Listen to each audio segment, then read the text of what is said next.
On the northern coast of Java, by the vast sea of Gresik, stands a proud industrial city rising as a symbol of national progress. Towering factories dominate the skyline, driving productivity and making the city one of the most important industrial centers in Indonesia. The blue ocean stretches endlessly with sparkling beaches welcoming trading ships that dock at the harbor, carrying marine resources across the archipelago. This historic port city has also become one of the key centers for the spread of Islam on the island of Java. The strong influence of Islam is reflected in everyday life, blended harmoniously with cultural beauty, warm social values, community tolerance, and fertile natural resources. Rapid industrial growth has brought the city onto the international stage.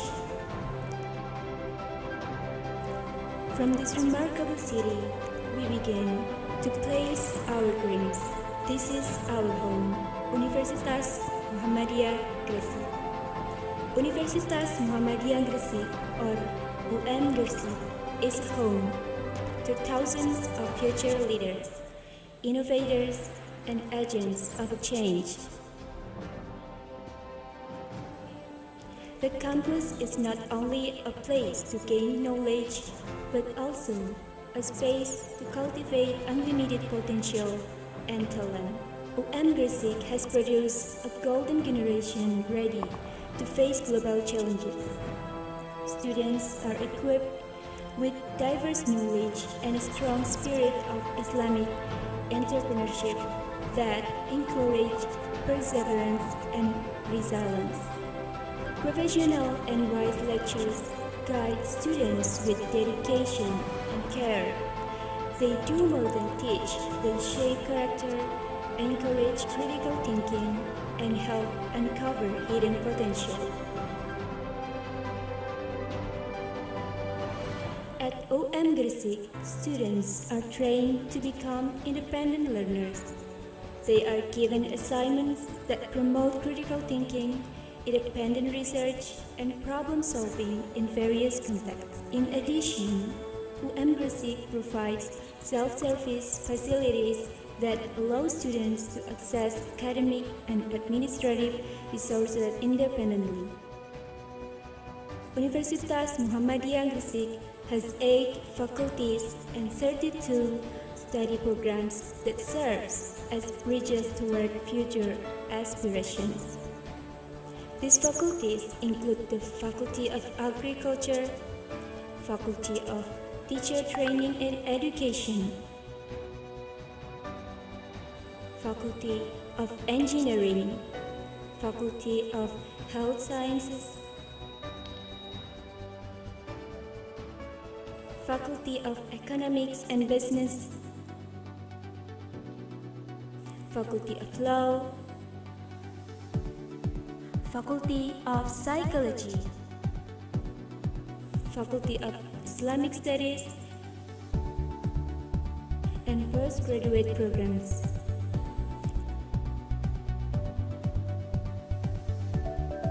UM Gresik also welcomes international students from various countries. These students act as ambassadors of peace and cross-cultural cooperation, helping to broaden perspectives and global understanding. UM Gresik creates a culture that motivates students to strive for excellence in all aspects of life.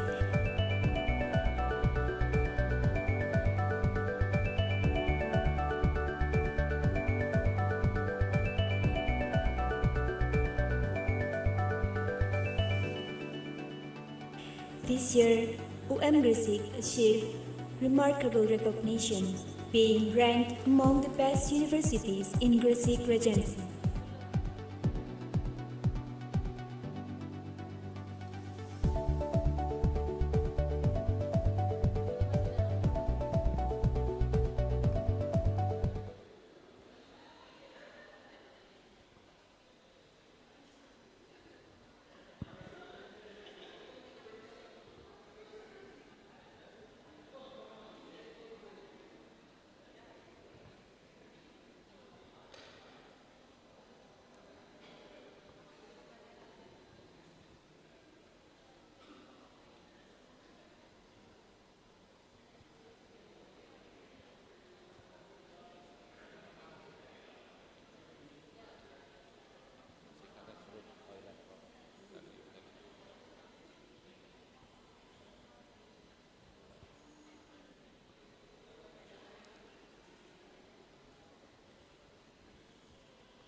Assalamualaikum warahmatullahi wabarakatuh.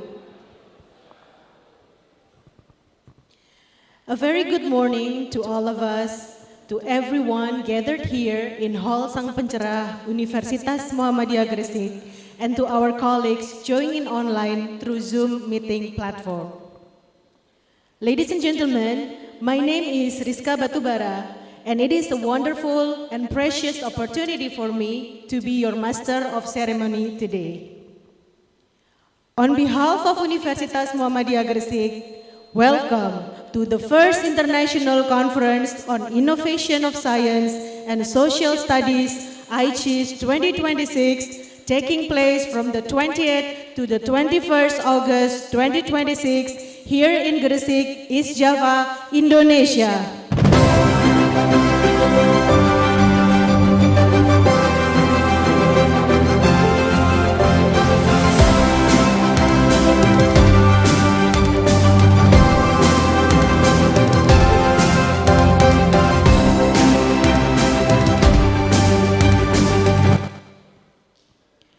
Ladies and gentlemen, before we go any further, let us give thanks to Allah Subhanahu wa Ta'ala for the health, the opportunity, and the gathering of minds that brings us together today. Peace and blessing upon our Prophet Muhammad Sallallahu Alaihi Wasallam, whose example continues to guide us towards knowledge and goodness. Ladies and gentlemen, allow me to introduce the distinguished guests joining us this morning.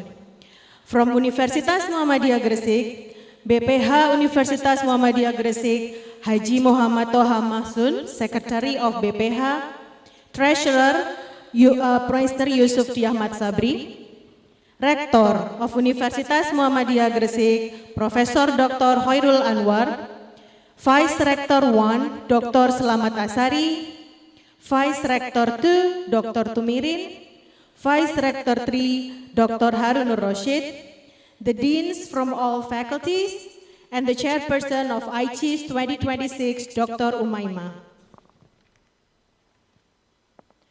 I also would like to welcome our distinguished panelists, Professor Senior Dr. Mastura Jafar, Professor Gulzoda Kudratova, Dr. Ayu Pratiwi, Associate Professor Dr. Muhammad Rifani bin Bustomi, Professor Yudi Arifani, Mr. Mirjalal Kudratov, and Professor Insinyur Ilyas Mazudin. Welcome to Universitas Muhammadiyah Gresik.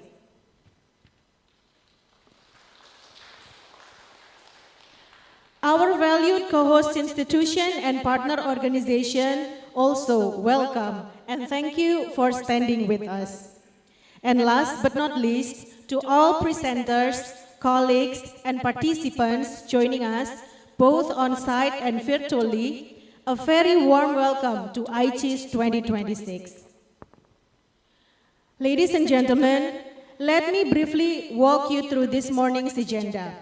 We will open with the recitation of the Holy Quran, followed by our national anthem and Muhammadiyah hymn, a traditional dance performance, the chairperson's report, and welcoming remark from our rector.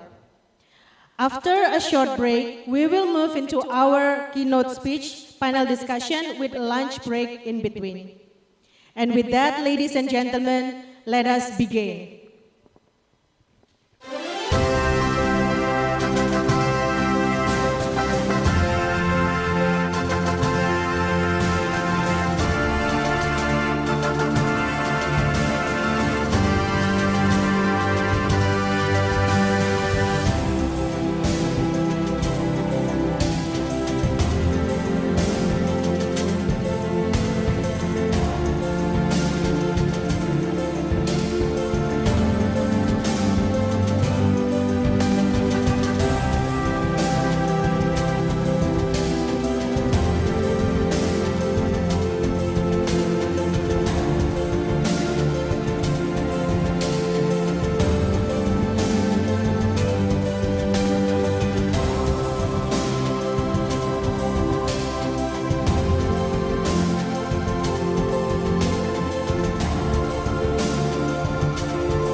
To open today's proceedings, I invite all of us to recite Basmalah together. Bismillahirrahmanirrahim. Well, ladies and gentlemen, moving on to our first agenda this morning is the recitation of the Holy Quran.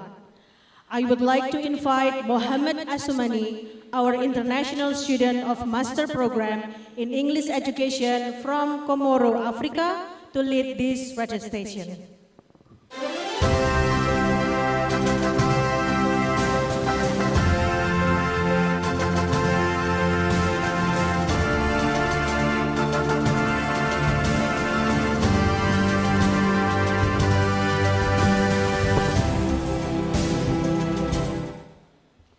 السلام عليكم ورحمة الله تعالى وبركاته.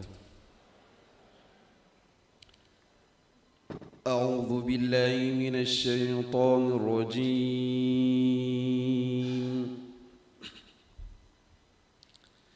بسم الله الرحمن الرحيم.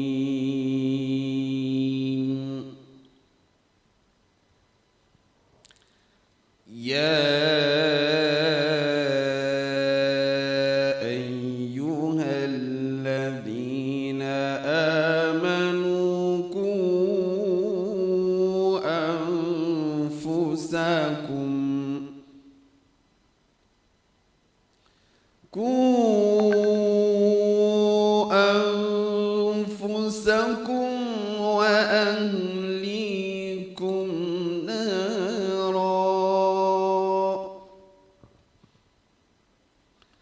وقودها الناس والحجارة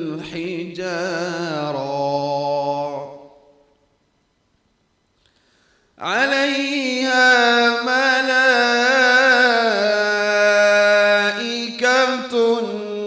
غلاظ شداد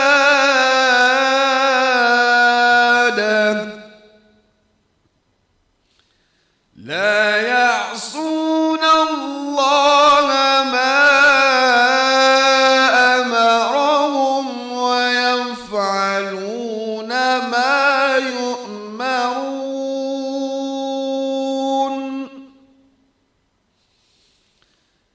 يا كفروا لا تعتذروا اليوم إنما تجزون ما كنتم تعملون.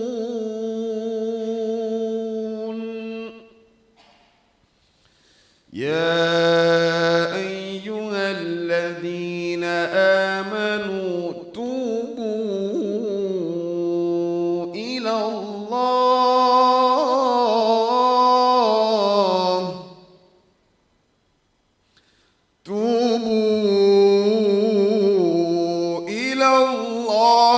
توبة نصوحا عسى ربكم أن يكفر عنكم سيئاتكم ويدخلكم جنات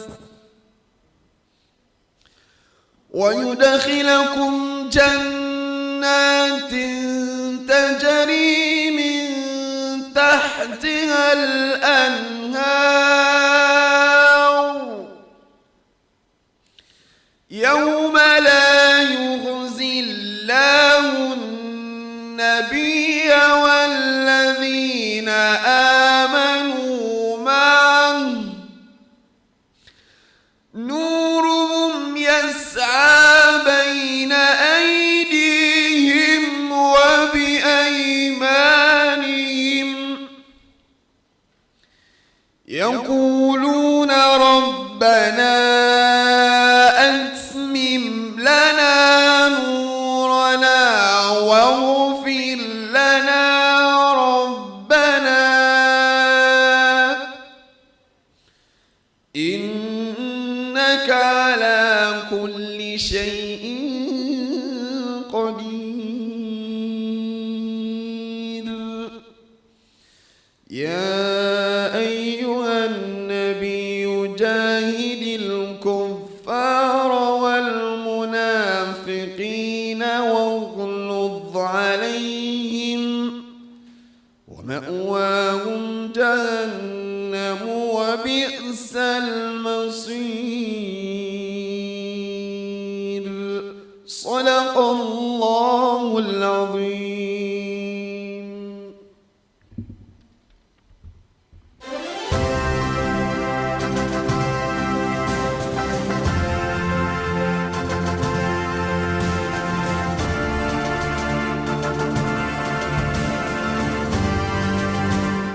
Thank you very much for the beautiful recitation. Ladies and gentlemen, our next agenda is the singing of Indonesian national anthem Indonesia Raya, followed by Muhammadiyah hymn Sang Surya, which will be led by Anjani Mardayanti.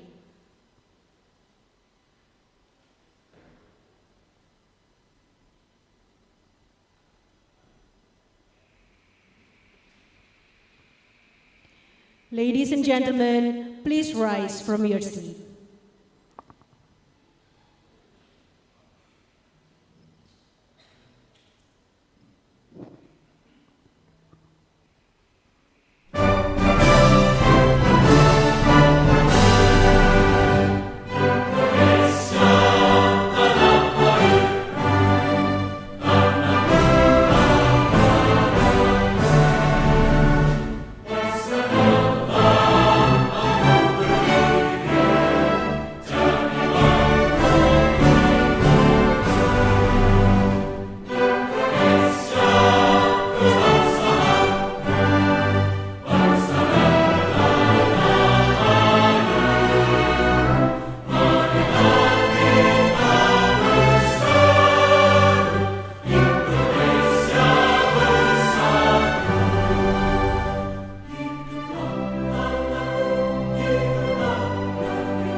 gentlemen, please be seated.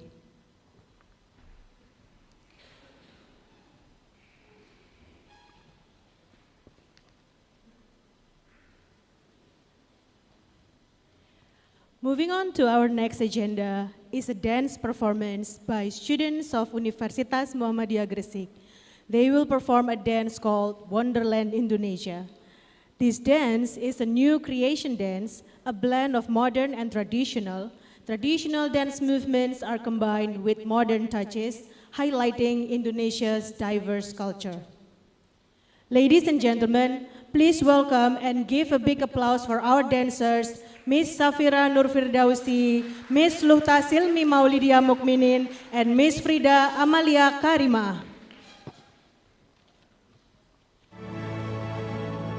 This is the story where the culture had start. And now, let me take you on a journey. So welcome to Wonderland, Indonesia, the sacred Nusantara.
give our dancers one more round of applause, everyone.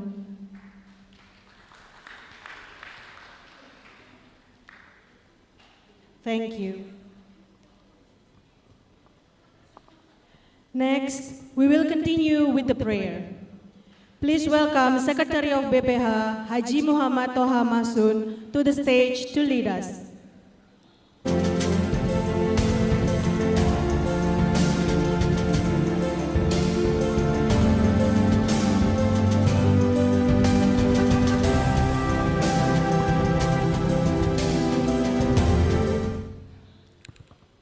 Assalamualaikum warahmatullahi wabarakatuh. Mari kita awali acara kita pada pagi hari ini dengan munajat berdoa kepada Allah, mudah-mudahan lancar sampai selesai nanti. A'udzubillahi minasyaitonirrajim. Bismillahirrahmanirrahim. Allahumma salli wa sallim ala nabiyyina Muhammad wa ala alihi wa ashabihi wa dhurriyyatihi wa azwajihi ajma'in walhamdulillahi rabbil alamin. Allahumma ighfir lil muslimina wal muslimat wal mu'minina wal mu'minat al ahya'i minhum wal amwat innaka sami'un qaribun mujibud da'wati ya qadil hajat.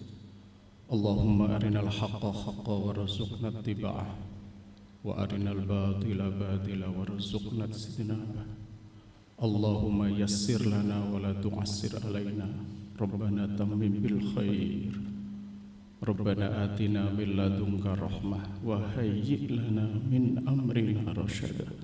Rabbana atina fid dunya hasanah wa fil akhirati hasanah wa qina adzabannar. Subhana rabbika rabbil izzati amma yasifun. Wassalamun alal mursalin walhamdulillahi rabbil alamin. Assalamualaikum warahmatullahi wabarakatuh.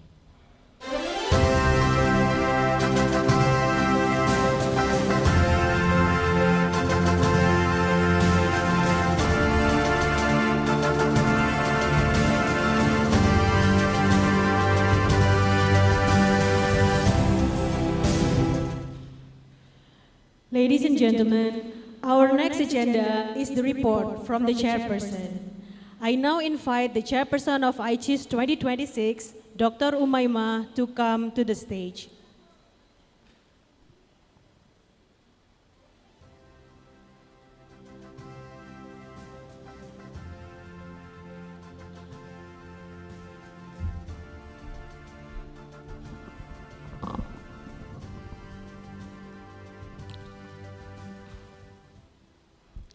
Bismillahirrahmanirrahim. Assalamualaikum warahmatullahi wabarakatuh. Good morning, ladies and gentlemen. The Honorable Badan Pembina Harian Universitas Muhammadiyah Gresik, Mr. Toha and Mr. Sabri. The Honorable Rector Universitas Muhammadiyah Gresik, Profesor Dr. Khairul Anwar. Vice Rector 1, Associate Professor Dr. Selamat Asari, Vice Rector 2, Dr. Tumirin, Vice Rector 3, Harunur Rosid, PhD, the Honorable Director of Directorate of Research and Community Service, Professor Dr. Yudi Arifani, and Director of Directorate of Research and Community Service, Universitas Hang Tuah Surabaya, Profesor Subagio, and Dean of UMG, the Honorable Prof. Mastura Jafar, University Science Malaysia, Associate Professor Madya Dr. Rifani Bustomi, University Science Malaysia, Ayu Pratiwi, PhD, University of Turku, Finland, Profesor Kudratova from Asia International University, Uzbekistan, Dr. Mirjalol from Katakungan State Pedagogical Institute, Profesor Dr. Ilyas from Universitas Muhammadiyah Malang, and then representative from corporate PT Freeport Indonesia, PT Semen Indonesia Group, PT Petrokimia Gresik, Bank Jatim Syariah, Pegadaian Syariah, and Bank Negara Indonesia, we extend our gratitude for your support of today, Icisss 2026.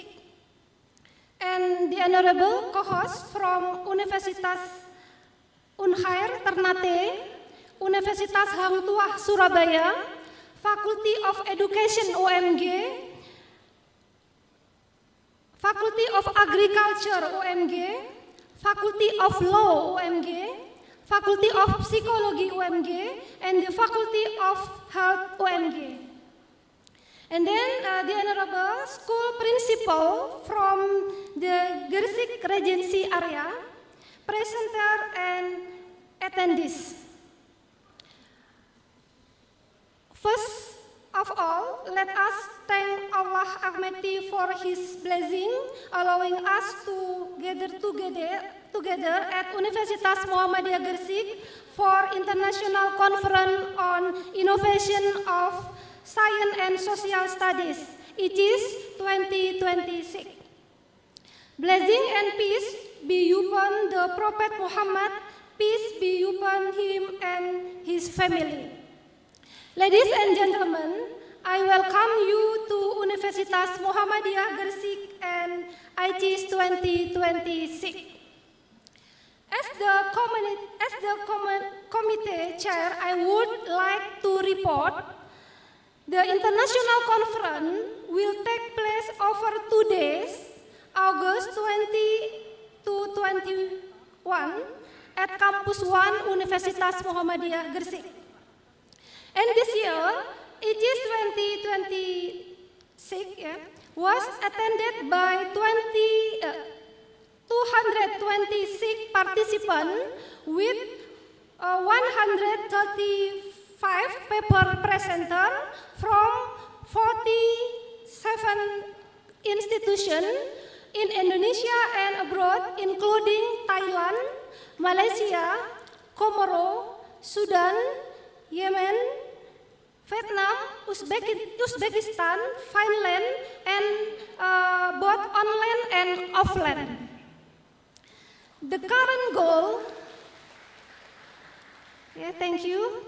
The current goal of Icisss, in addition to academic collaboration, to integrate innovation in science and social studies, this conference is expected to become a strong starting point for strengthening international academic network and enhance research contribution to sustainable development.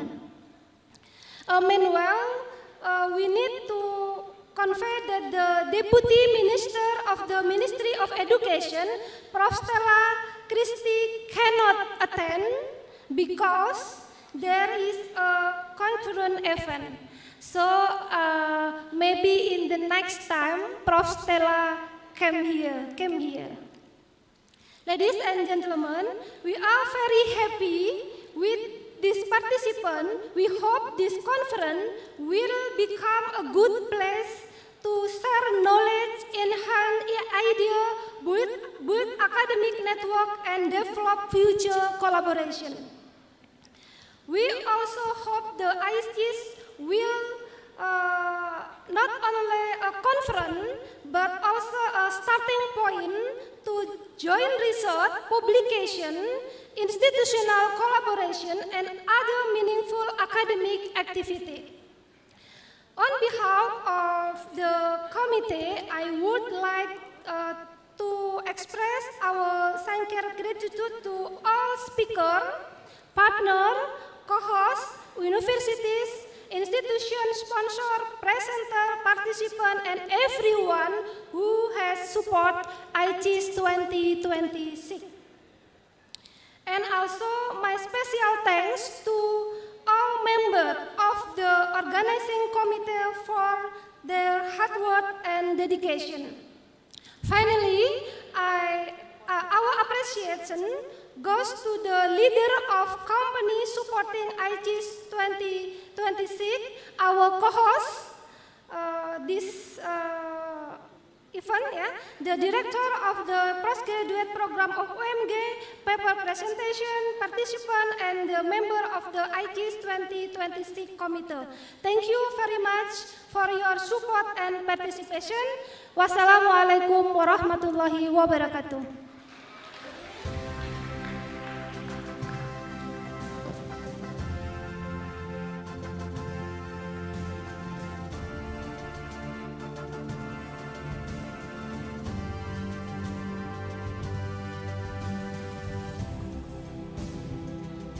Thank you very much, Dr. Umaima, for your report. Well, ladies and gentlemen, now I would like to invite Rector of Universitas Muhammadiyah Gresik, Professor Dr. Khairul Anwar, to deliver the welcoming remarks and officially open this conference.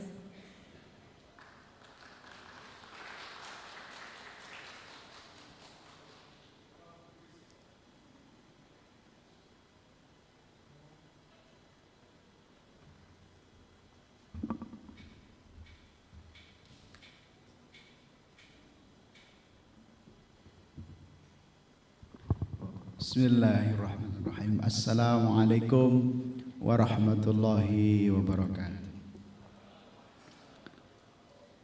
Alhamdulillahi rabbil alamin.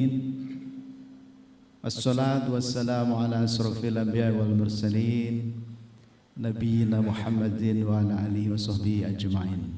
Asyhadu an la ilaha illallah wa asyhadu anna Muhammadan abduhu wa rasuluh. Allahumma shalli ala Muhammad wa ala ali Muhammad. First of all, I would like to appreciate for the committee, because now is in the momentum of Indonesian Independence Day still. Therefore, the committee requests me to wear a traditional cloth. Hopefully this can promote you as the international atmosphere to know at least we have many kinds of traditions, especially the clothes, and what I'm wearing now is from Makassar, kind of traditional cloth from Makassar, and any other committee is also wearing the same traditional cloth might be from Java and many others. It is to promote you all that Indonesia is already habituated to live in unity with diversity. So please give a big applause to committee and our beloved nation, Indonesia. Well, ladies and gentlemen, I also would like to greet many important persons. Today we have Honorable Vice Minister of Higher Education, Professor Dr. Stella Christie, PhD, and Honorable all the guests as also the presenters as well. We know Professor Mastura, Professor Dr. Rijalul, Associate Professor, Associate Professor Debbie, Dr. Debbie, and also some from University of Muhammadiyah Malang and Malaysia and Uzbekistan, and many other professors that I cannot mention one by one. So I follow the committee, the chairman, to greet you all, and also Vice Rector of Academic Affairs, and also the Financial Affairs, Mr. Tumirin. Mr. Tumirin or Mr. Timurin? Yeah, this is from Uzbekistan last month, so changed, convert the name into Timurin. And the foreign students, welcome. And also some of the guests from director of the bank, I know, Mr. Dino and friends. Yeah, who else? Yeah, I cannot mention one by one. And also from the faculty, all the deans, and also the head of all the department in University of Muhammadiyah Gresik. Well, ladies and gentlemen, on behalf of the rector of Universitas Muhammadiyah Gresik, I warmly welcome to this university for all of you, to this international seminar. So please give a big applause to all the audience right now. Ladies and gentlemen, the topic is quite challenging. You know, it is about innovation, which has the impact, and it is not easy job. It is a challenging job, especially for all the presenters and the researchers. We, as part of the university accountability, we also have what we call as the UMG strategic direction. We have developed this since 2000 until 2030, and now in the era of how to make education to have more sustainable impact. So I think SDGs is one of our responsibility to focus on, especially in our university. We have SDGs number 1 for the no poverty, SDG number 4 as the quality of education, because this is our mandatory, and also SDG number 5, gender equality, and also 17, it is about partnership for the goals. So in this milestone of the development of our university, we are now in the phase of international recognition, and this part of this seminar is to support that. Well, these themes of the seminar is also under the connection with our vision and the mission of this university as well. We have the mission and the vision of becoming more and more on the excellence university, and also independent and also inspired by Islamic entrepreneurship. So the keyword is on the entrepreneurship. Islamic entrepreneurship is the mandatory in our vision and mission. Therefore, the values, just like integrity and Muhammadiyah values, collaboration, and then professionalism, adaptability, are those the most important things to guide us as the academician in University of Muhammadiyah. Gresik. Therefore, ladies and gentlemen, we have the same interconnection challenges. How to make the challenge of the SDGs to be more possible, especially in our research, in our seminar discussion and so on. So we hopefully can move forward of becoming research and innovation to be more impactful, not only for the Indonesian society, it is supposed to be for the global society.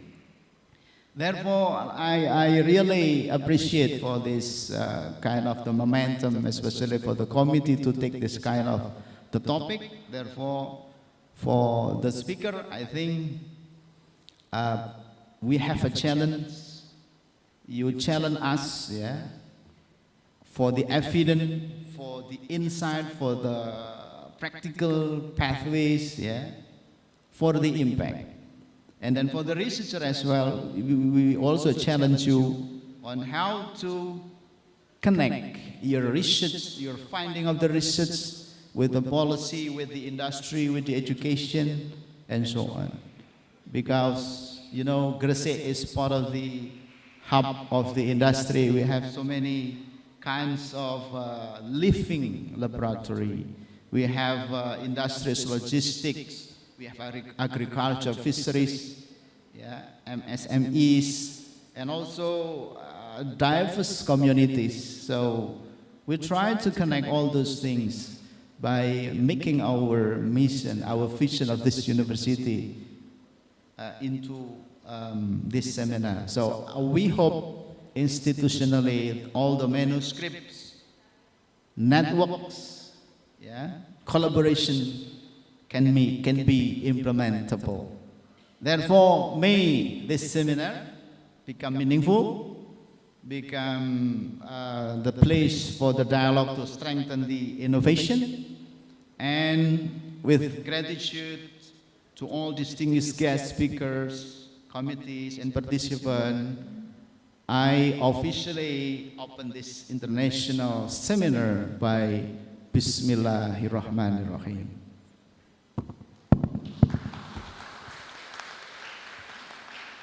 Thank you again for all of you for coming here, joining the seminar, and especially for the committee, for the Director of Research and Mr. Professor Dr. Yudi and friends, and for the guests, thank you very much, and I hope hopefully this seminar can run well. Thank you very much. Nasrun minallah wa fathun qarib wa basyiril mu'minin. Wassalamualaikum warahmatullahi wabarakatuh.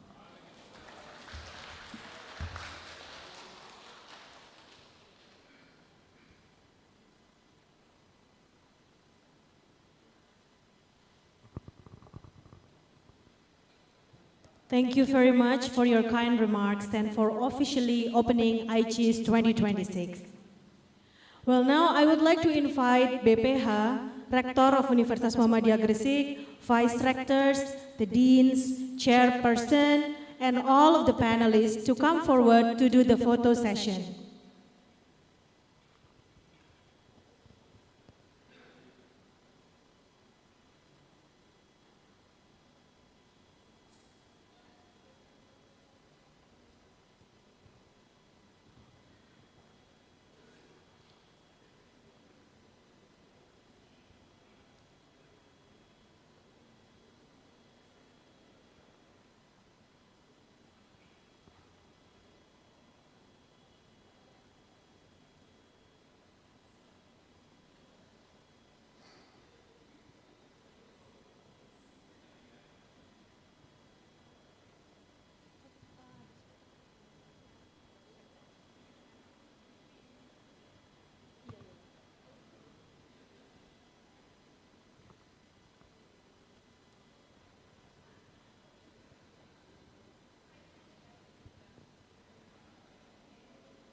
And now I invite all of the participants to stand from your chair to do the photo session together with our panelists.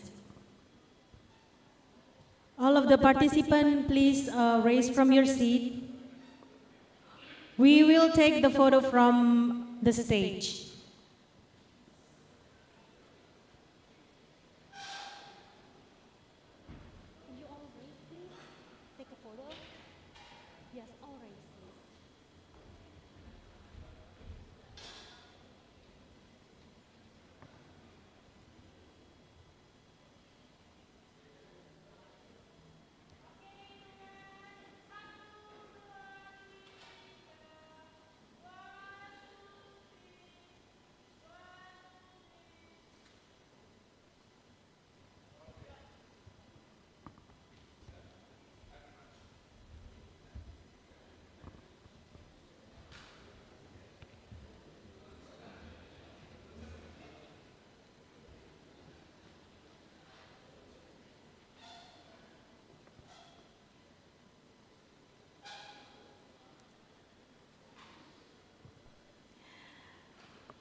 Thank you very much.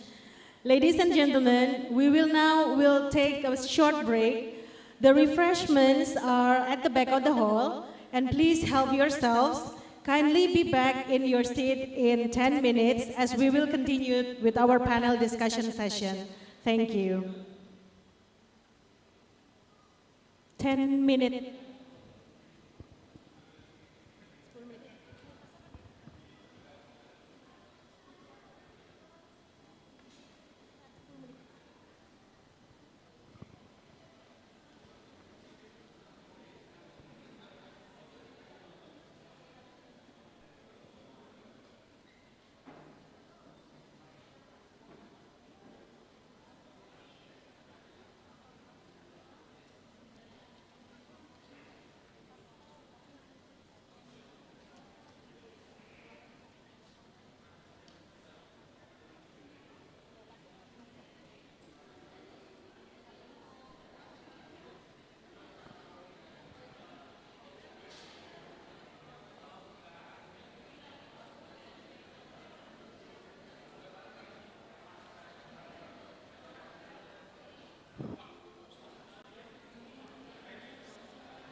Kisah cinta yang suci ini kau tinggalkan begitu saja. Sekian lamanya kita berdua, ku sangka begitu cepat berlalu. Untuk mencari kesombongan diri, lepas segala yang pernah kau ucapkan. Kau tinggalkan aku, pergilah kasih, kejarlah keinginanmu. Selagi masih ada waktu, jangan hiraukan diriku. Aku rela berpisah demi untuk dirimu. Semoga tercapai segala keinginanmu.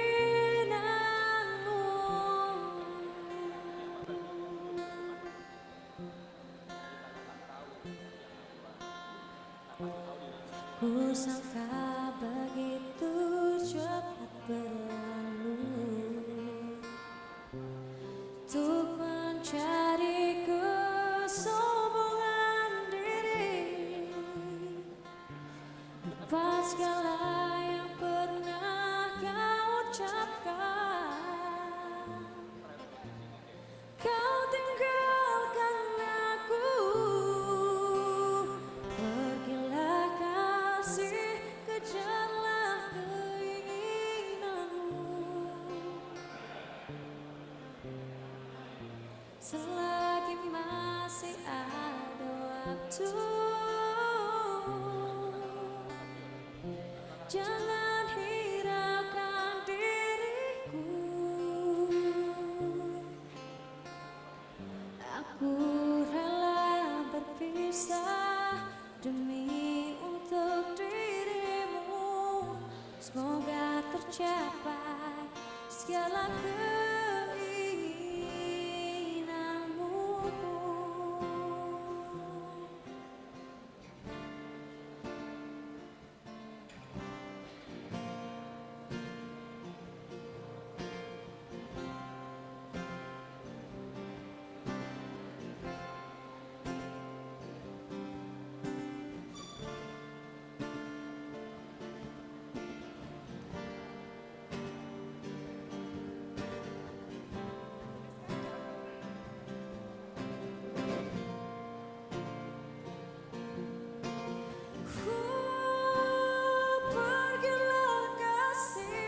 kejarlah keinginanmu.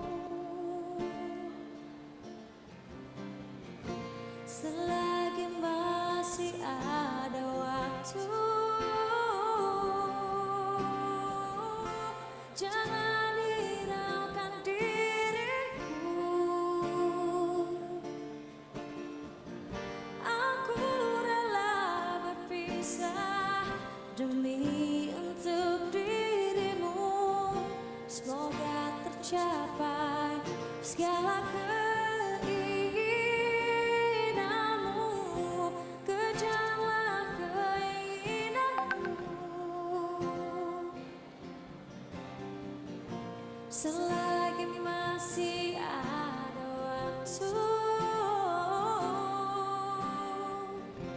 jangan hiraukan diriku. Aku rela berpisah demi untuk dirimu. Semoga tercapai segala keinginanmu.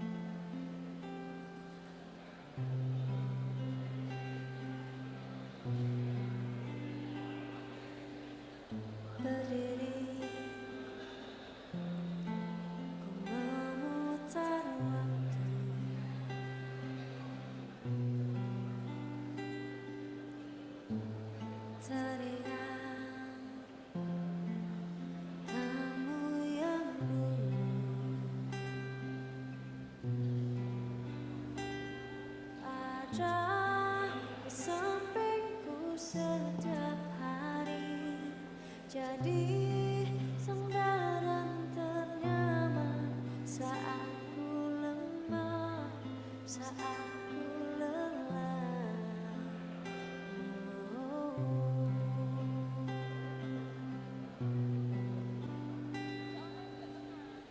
Tersadar tinggal sendiri,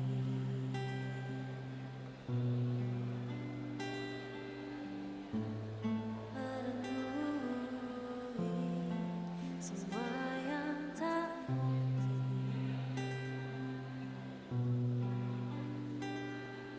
bisa putar kembali seperti dulu. Ku bahagia tapi semuanya hilang tanpa sebab kau hentikan semuanya.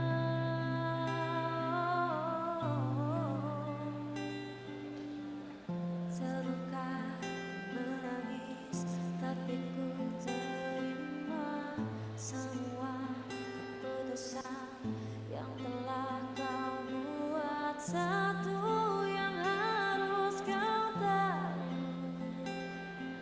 ku menanti kau untuk kembali. Jujur ku tak ingin engkau pergi, tinggalkan semua usai di sini.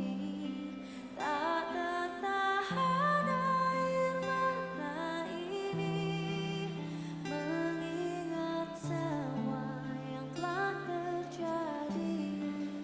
Ku tahu kau pun sama seperti aku, tak ingin cinta usai di sini, tapi mungkin inilah jalannya, harus berpisah.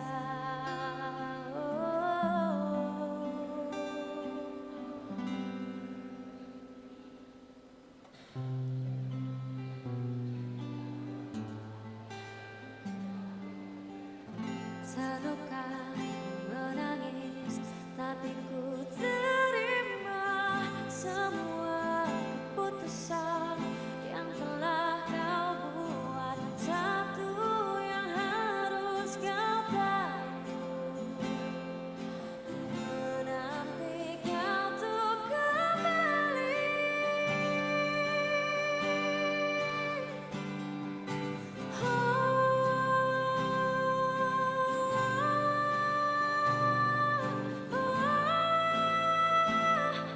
Tinggalkan semua di sini.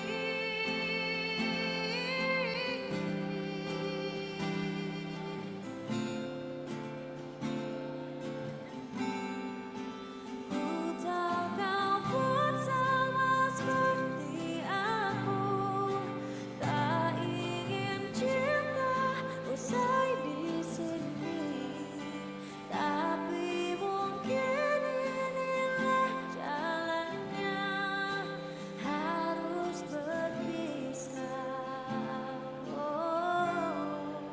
Berharap suatu saat nanti kau dan aku kan bertemu lagi, seperti yang kau ucapkan sebelum kau tinggalkan aku.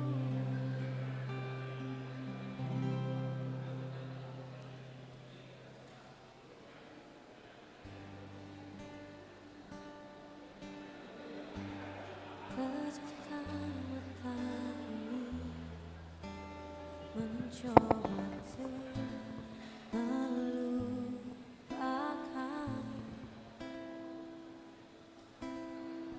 segala kenangan indah tentang dirimu, tentang mimpiku. Semakin aku mencoba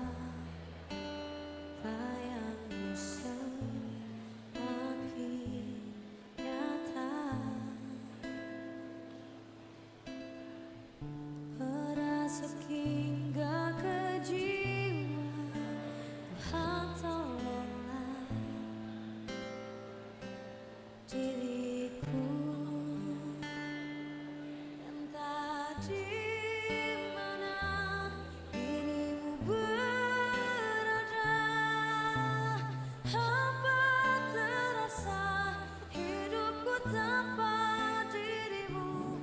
Apakah di sana kau rindukan aku seperti diriku yang selalu merindukanmu, selalu merindukanmu.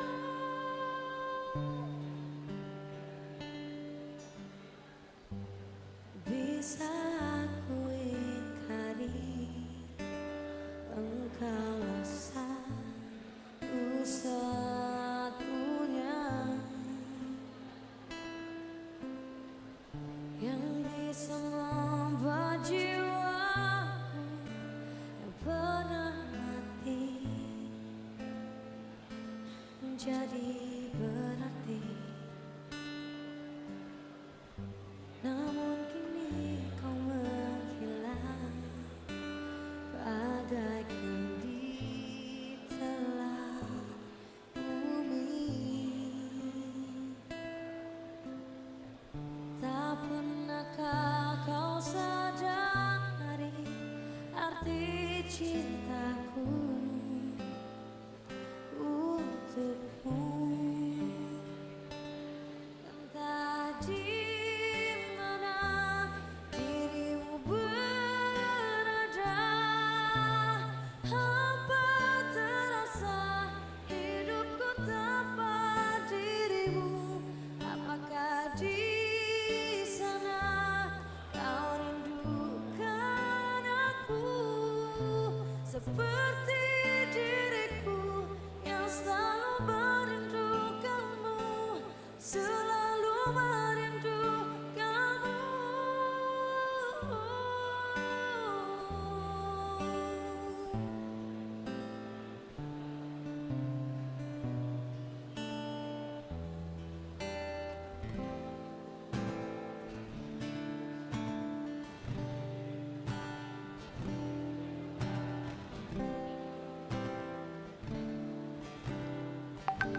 Ladies and gentlemen, we will continue with our session. Please kindly be back to your seat. Entah di mana dirimu berada. Welcome back, everyone. I hope you enjoyed the break. Well, ladies and gentlemen, before we proceed to the panel discussion today, I would like to invite Lembaga Penelitian dan Pengabdian Masyarakat, the Research and Community Service Center of Universitas Hang Tuah Surabaya, to sign the Memorandum of Agreement with the Directorate of Research and Community Service, Universitas Muhammadiyah Gresik. I now welcome the representative from both directorate.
Well, ladies and gentlemen, I would like to invite one more time the representative from Universitas Hang Tua and Universitas Muhammadiyah Gresik to serve the token of appreciation.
Well, ladies and gentlemen, today's event will not run successfully without the support from our partner organization and co-hosts. On behalf of the committee, we would like to express our gratitude to our partners and co-hosts. We are pleased to award certificates to our esteemed sponsors, and we would like to welcome our partner and co-host representative to the stage. Ladies and gentlemen, our organization partners, PT Freeport Indonesia, Semen Indonesia Group, Bank Jatim Syariah,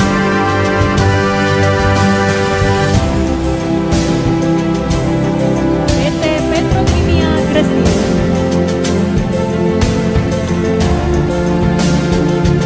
Pegadaian Syariah, dan Bank Negara Indonesia Gresik.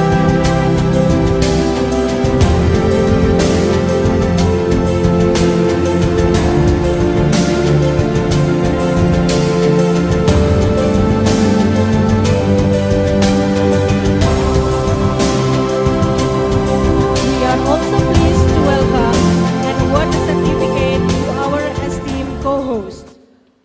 Our co-host, Fakultas Keguruan dan Ilmu Pendidikan Universitas Muhammadiyah Gresik,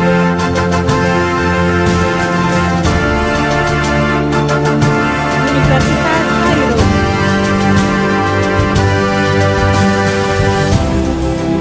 Universitas Hang Tua Surabaya, Fakultas Psikologi Universitas Muhammadiyah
please give a big round of applause to our partners and co-hosts for continued support in making Icisss 2026 possible.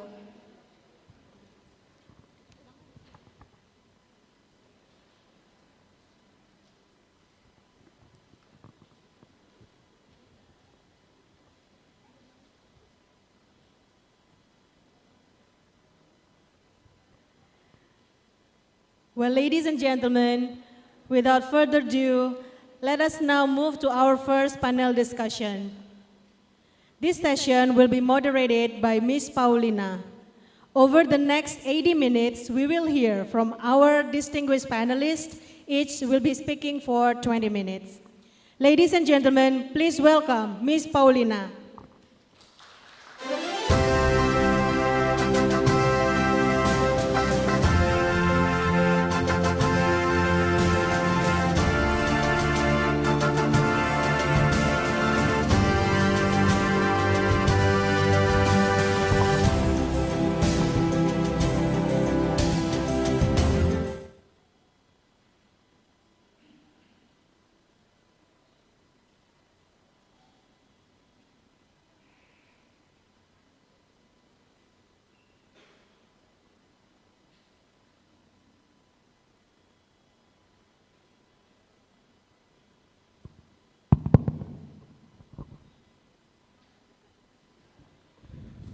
Assalamualaikum warahmatullahi wabarakatuh.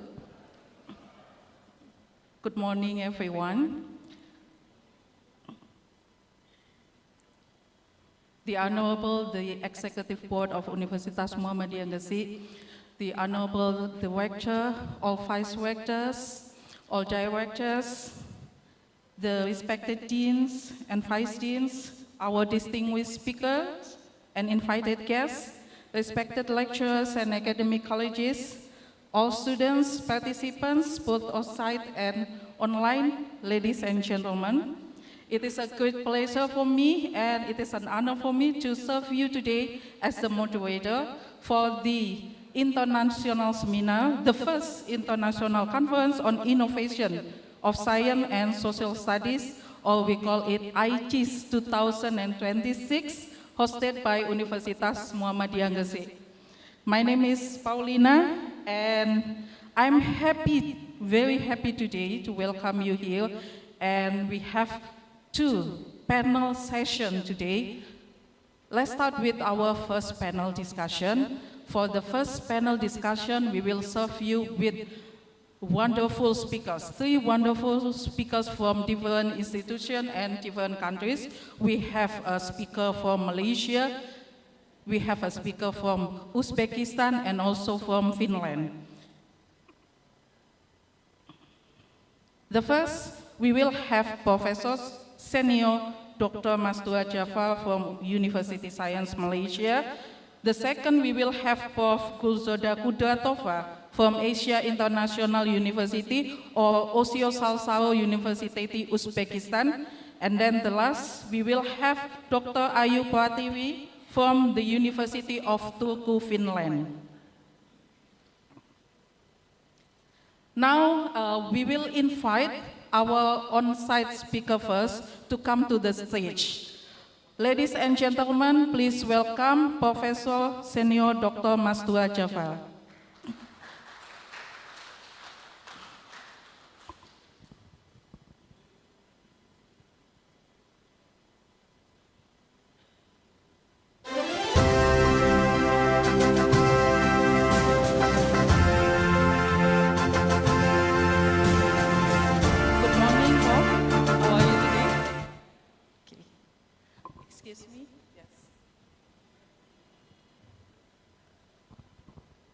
So Prof. Mastura Jafar will be with us today on site, but we are also equally greeting our on-site speakers. Let me hear from Professor Gulzoda Kudratova.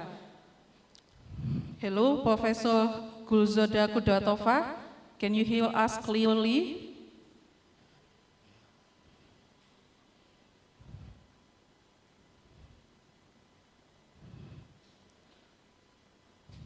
Or let me jump to Dr. Ayub Pratiwi. Dr. Ayub Pratiwi, are you here with us?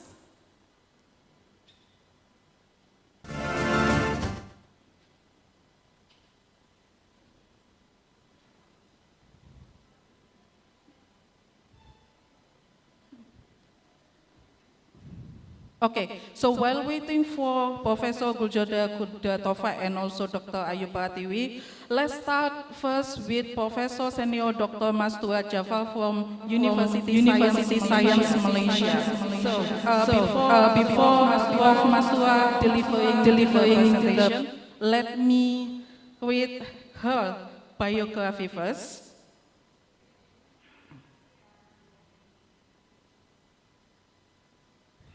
Professor Senior Dr. Mastua Jafar currently serves as the Director of the Research and Creativity Management Office and is a faculty member at the School of Housing, Building and Planning. Her expertise covers construction management, the built environment and tourism development.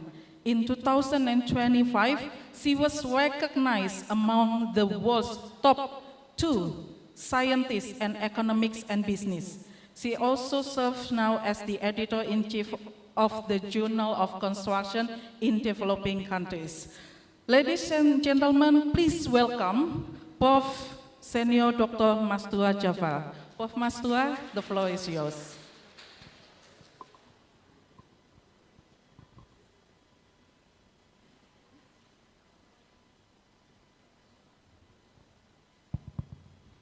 Okay, Bismillahirrahmanirrahim.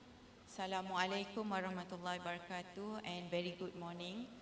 Okay, thank you for Universitas Muhammadiyah Gresik for inviting me to be here today, and also welcome to our guest speakers and also all the participants today. So basically, in line with the theme of the conference, looking into innovation, so today I would like to present a paper on the digital leadership. So we need a digital leaders to move the innovation part, okay, in the industry, in the university and so on. So my study is about the adoption of Construction 4.0 from the Malaysia case study.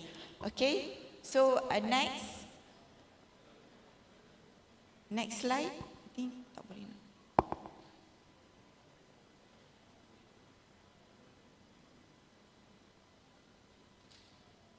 Okay, so basically it is normal that I will introduce the title, then we go to the motivation of the study, the objective and a concept of digital leadership before I come out with result and findings and conclusion of the study. So next. Okay, so basically Construction 4.0 is a term that derived from Industry Revolution 4.0. So everyone in the industry is actually affected by the Industry 4.0, where it marks a new era of digitalization and interconnected technologies. So Construction 4.0 is derived from Industry 4.0, represent a transformative approach to managing, organizing and initiating built environment infrastructure. So based on this, our Construction Industry Development Board come out with a Construction 4.0 strategic plan in 2021, 5 years transformation plan, okay, to move the industry stakeholders for the transformation agenda. So next.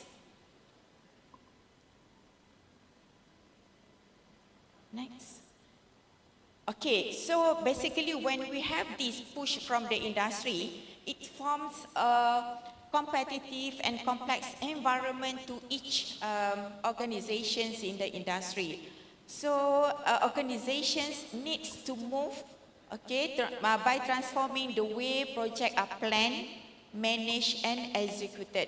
So we can see all these digital technologies is actually associated with the Construction 4.0.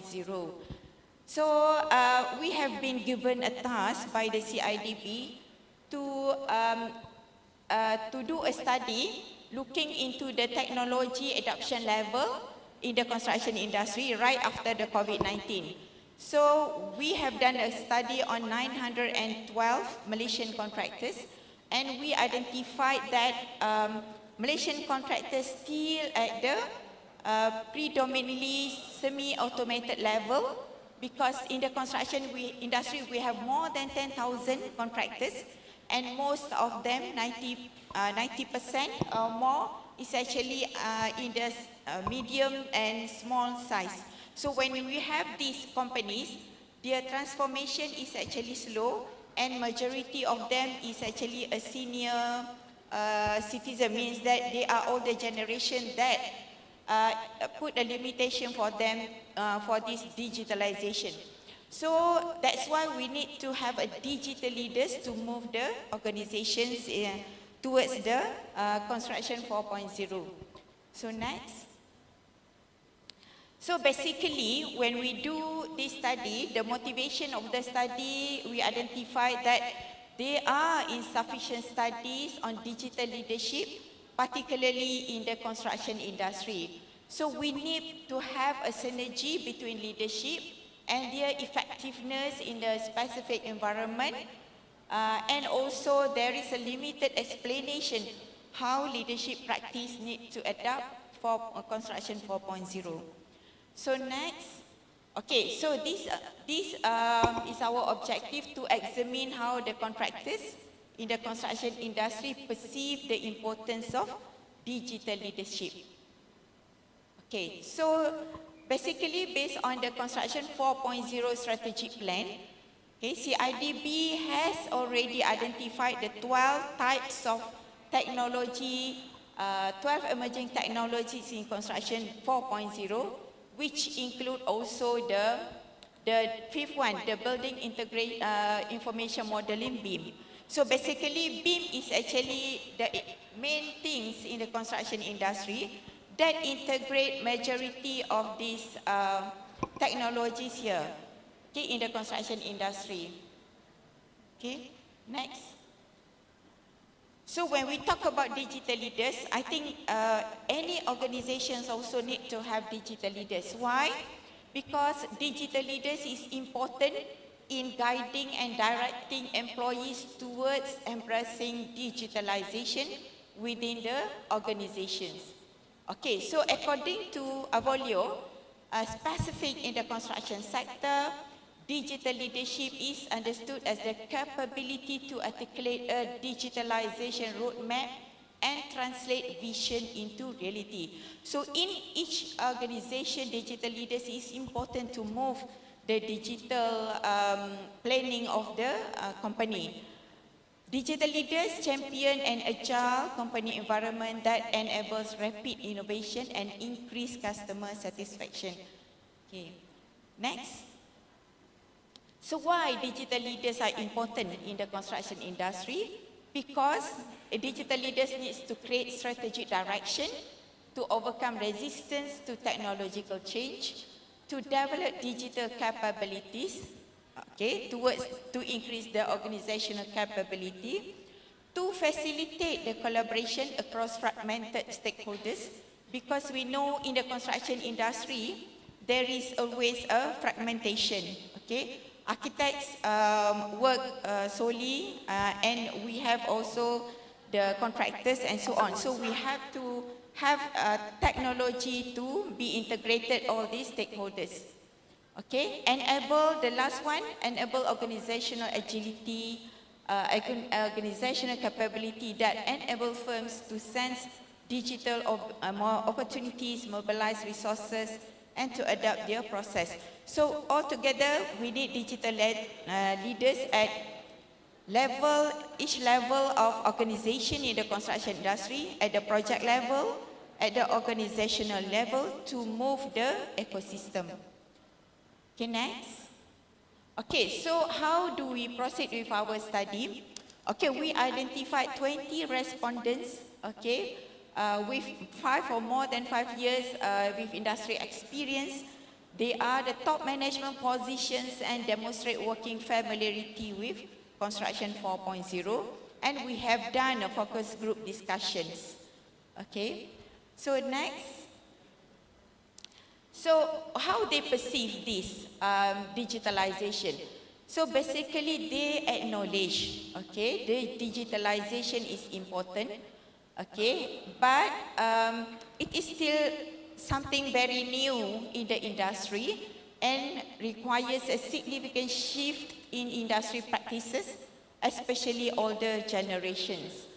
So, however, this transition is not as purely voluntarily of this organization. They see this as a response to external pressures. The construction 4.0 push the industry, okay, the contractors to go towards the construction 4.0 transformation. Okay, next.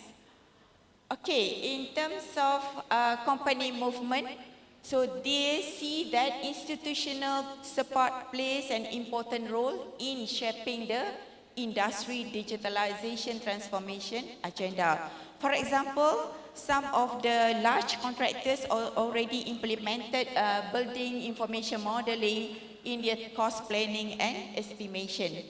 Okay, for the industry ecosystem, they provide a perception that the role of government is very important in driving the BIM adoption, okay, especially in requirement of BIM into the public procurement and also contractual agreement.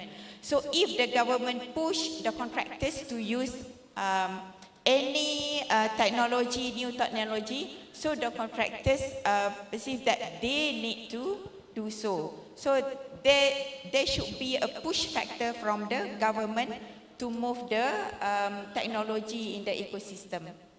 Okay, next. However, they also shared with us the challenges.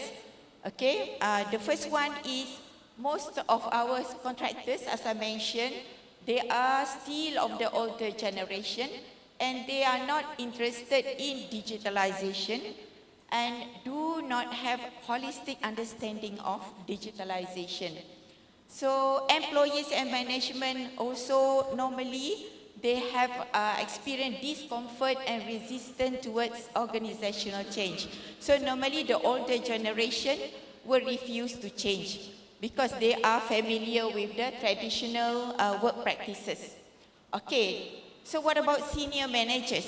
Senior managers also resist their digital transformation due to uncertainty, concerns about increased responsibility, and limited confidence in using new digital system.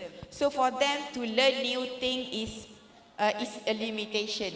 Okay, however, okay, the external, in terms of external, they perceive that government still need play important, significant steps to move the industry towards the use of BIM. So I'm talking about BIM here because it is currently the technologies, important technologies to move the industry towards digitalization. Okay, next. Okay, so basically there are two top, okay, from the industry.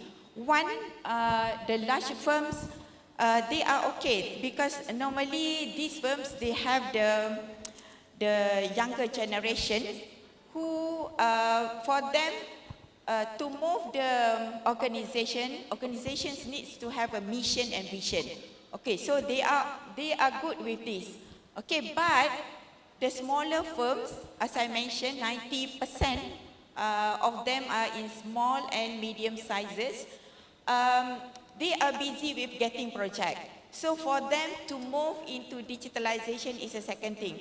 If the government push them to move, then to use them in a project implementation, they will follow. Okay, if they want to set up the vision to move the industry, that quite slow. So in terms of their organization vision and mission. Okay, next. So how is the change of nature of leadership? Okay.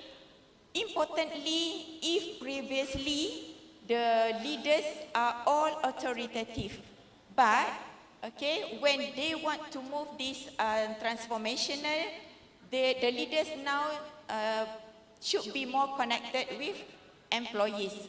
Nowadays, okay, they mentioned that it must be human-centric, more connected, and more motivational. It is, should not be a very authoritative leadership style. Okay, more transformational and participative leadership style, because each organization normally consists of multi-generation workforce. So to get them together, works toward digitalization, we need to have a good leader, okay, with more concern into the employees. Okay, next. Okay, so one of the important point also, they mentioned that the leaders and employees should contribute, continuously acquire new knowledge, improve their competencies, and share knowledge within the organization. So leaders and employees should have a continuous training. Okay, so this one of interesting narrative, okay, shared by the leaders. They mentioned that, especially in the construction sector, they acknowledge that young employees have a strong foundation in digital, where we embark all the new technology during the their studies, okay, but they are lack of practical experience in the construction industry. So how the senior employees can contribute? They can have collaborate with these young employees, and they can share their experience on how to transfer the technology better in terms of on-site management, cost control, and project coordination. Okay, next. Okay, so interesting, digital transformation should not focus solely on technology adoption, but also developing professional competencies and practical knowledge. Okay, so they mentioned that training is very important. Okay, but in the construction industry, the issues about sustaining staff also is important. If you push the staff too much, then they will go to another organization.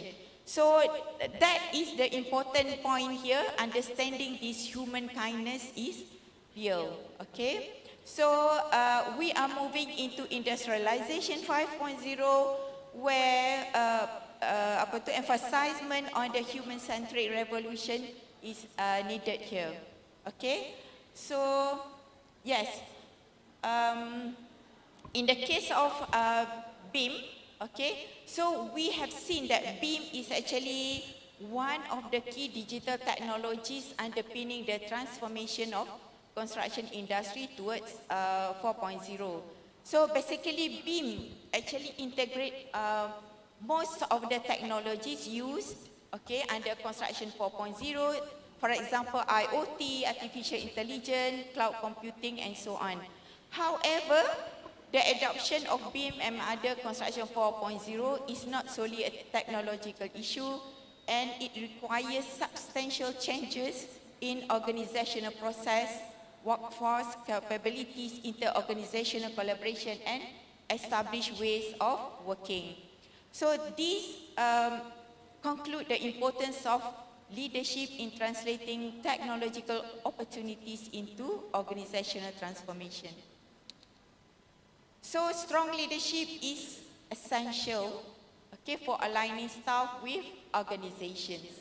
Okay, so these are the two quotations from research in the construction industry, where digital leadership enables BIM to move from isolated implementation towards coordinated organizational transformation. Okay, next. Okay, as a conclusion, okay, our studies reveal that industry practitioners recognize the importance of digitalization, but continue to face significant barriers, particularly in terms of organizational culture. And respondents also acknowledge the importance of organizational agility emphasize the ability to adapt and respond to change is essential for maintaining competitiveness in an increasing dynamic construction environment. So when we have this construction 4.0 push factor, organizations also have to be an agile organization to change, okay, to adapt to the changes. However, there is a gap between awareness and implementation where the organization acknowledge the importance of leadership, okay, but the industry requires stronger leadership, strategic planning, and institutional support to translate the awareness into the effective digital practices. Okay, next, I think.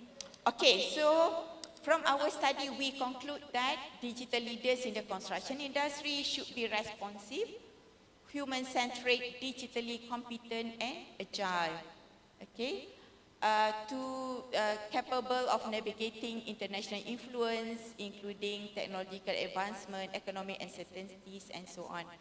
So digital leaders should operate at both organizational and project level, because for the construction industry, project is the temporary entity that also needs to move together with the company.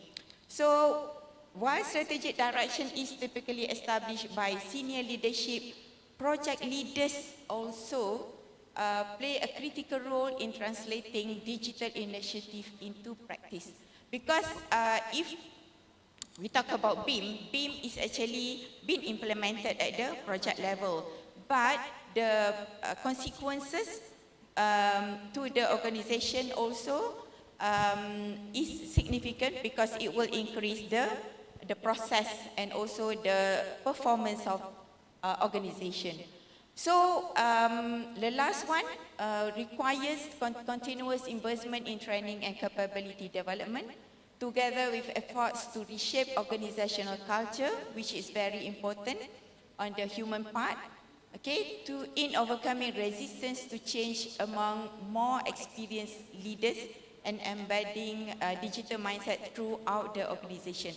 So with that, I think what we need to move is the digital leaders, to have more digital leaders in the construction industry and improve the ecosystem. All the stakeholders work towards the digitalization, and we can transform the construction industry towards construction 4.0. Okay, I think that's end my presentation. So thank you for the time and your listening. Thank you. Thank you so much, Prof. Mastura Jafar. I'm sure that your presentation has given us some important points to reflect upon, and we will have the opportunity to discuss it further later after we finish all the presentation from the speaker. So, ladies and gentlemen, please give applause for Professor Mastura Jafar.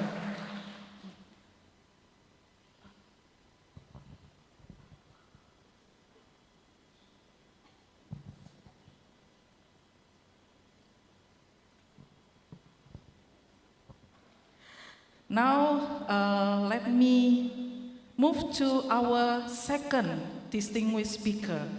Let me check whether they are on the Zoom. Our second distinguished speaker is Prof. Gulzoda Kudratova. Prof. Gulzoda Kudratova, are you on the Zoom? Can you hear us clearly?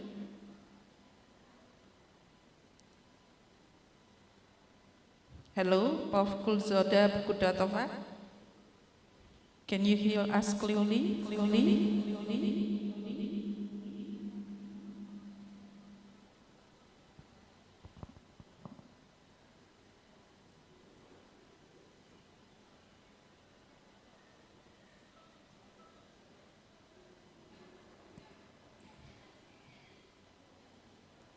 Okay. So I think Prof.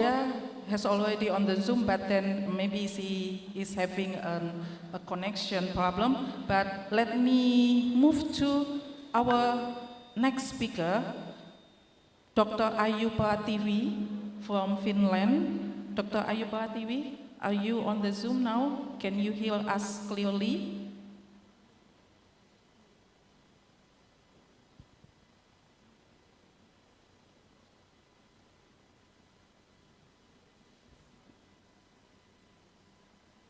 Okay. Okay, so I'm so sorry for the trouble. They will be on the Zoom immediately. So while waiting for them, let's just open the Q&A session for Prof. Mastua Java. Is that okay, Prof?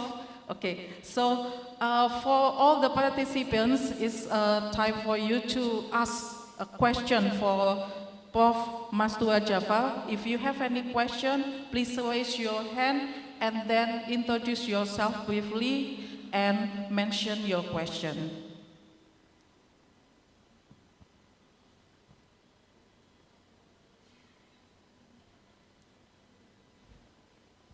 Yes.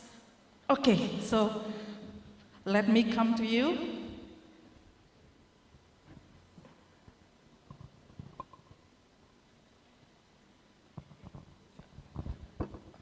First of all, thank you so much for your meaningful presentation. We got a lot of things from you. So my question, first let me introduce myself. So I'm Mir Jalal from Uzbekistan, and I represent Katakulgan State Pedagogical Institute, right? So during your presentation, I came across that you said about turnover rates, right? So I'm gonna ask, for a company, in order to be successful or in order to remain in the business successfully, what is the the average and the normal turnover rate? Because I know the turnover rate right now is being very problematic in most of the companies, right? That's why I'm just want to ask, let's say, how much percentage of turnover is normal for the company annually? Okay, so I'm just sharing my experience related to construction industry. So basically, it depends on the company, because in construction industry, we have a different ecosystem. We have the client, we have the consultant, we have the contractors, and we have the suppliers. Okay, so the top supply chain is the client, okay, the developers. Okay, so the developers is the most safe company, because they are having the sources. Normally they have the capital to start the project. They initiate the project in the construction industry. So basically the turnover rate of employee in the developers organization is low. Okay, but when it goes below, for example, the consultant is actually at the quite a safe percentage, because they actually get the money, the percentage of consultation fees from the developers. Okay, the problem is at the contractors. Okay, we have more than 10,000 contractors in Malaysia with different grades. Okay, and grade is determine the volume of the project that they can take. For example, contractor grade G7, okay, they can take, there's no limit for the project that they can undertake. So basically they have a capacity to employ the employee, and they have the capacity to pay a good amount of salary. But the problem is at the medium and small size contractors. We have this about 90 to 95% small and medium contractors, and normally they are struggle to get the project, because the payment is based on project. Once they have project, they can have the payment from the contractors. The money come in. Okay, so these contractors is actually struggling to have a good number of employees. Normally the turnover rate will be higher. Okay.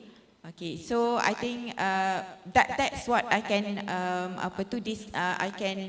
conclude about the turnover rate in the construction industry. All right, thank you. I appreciate it.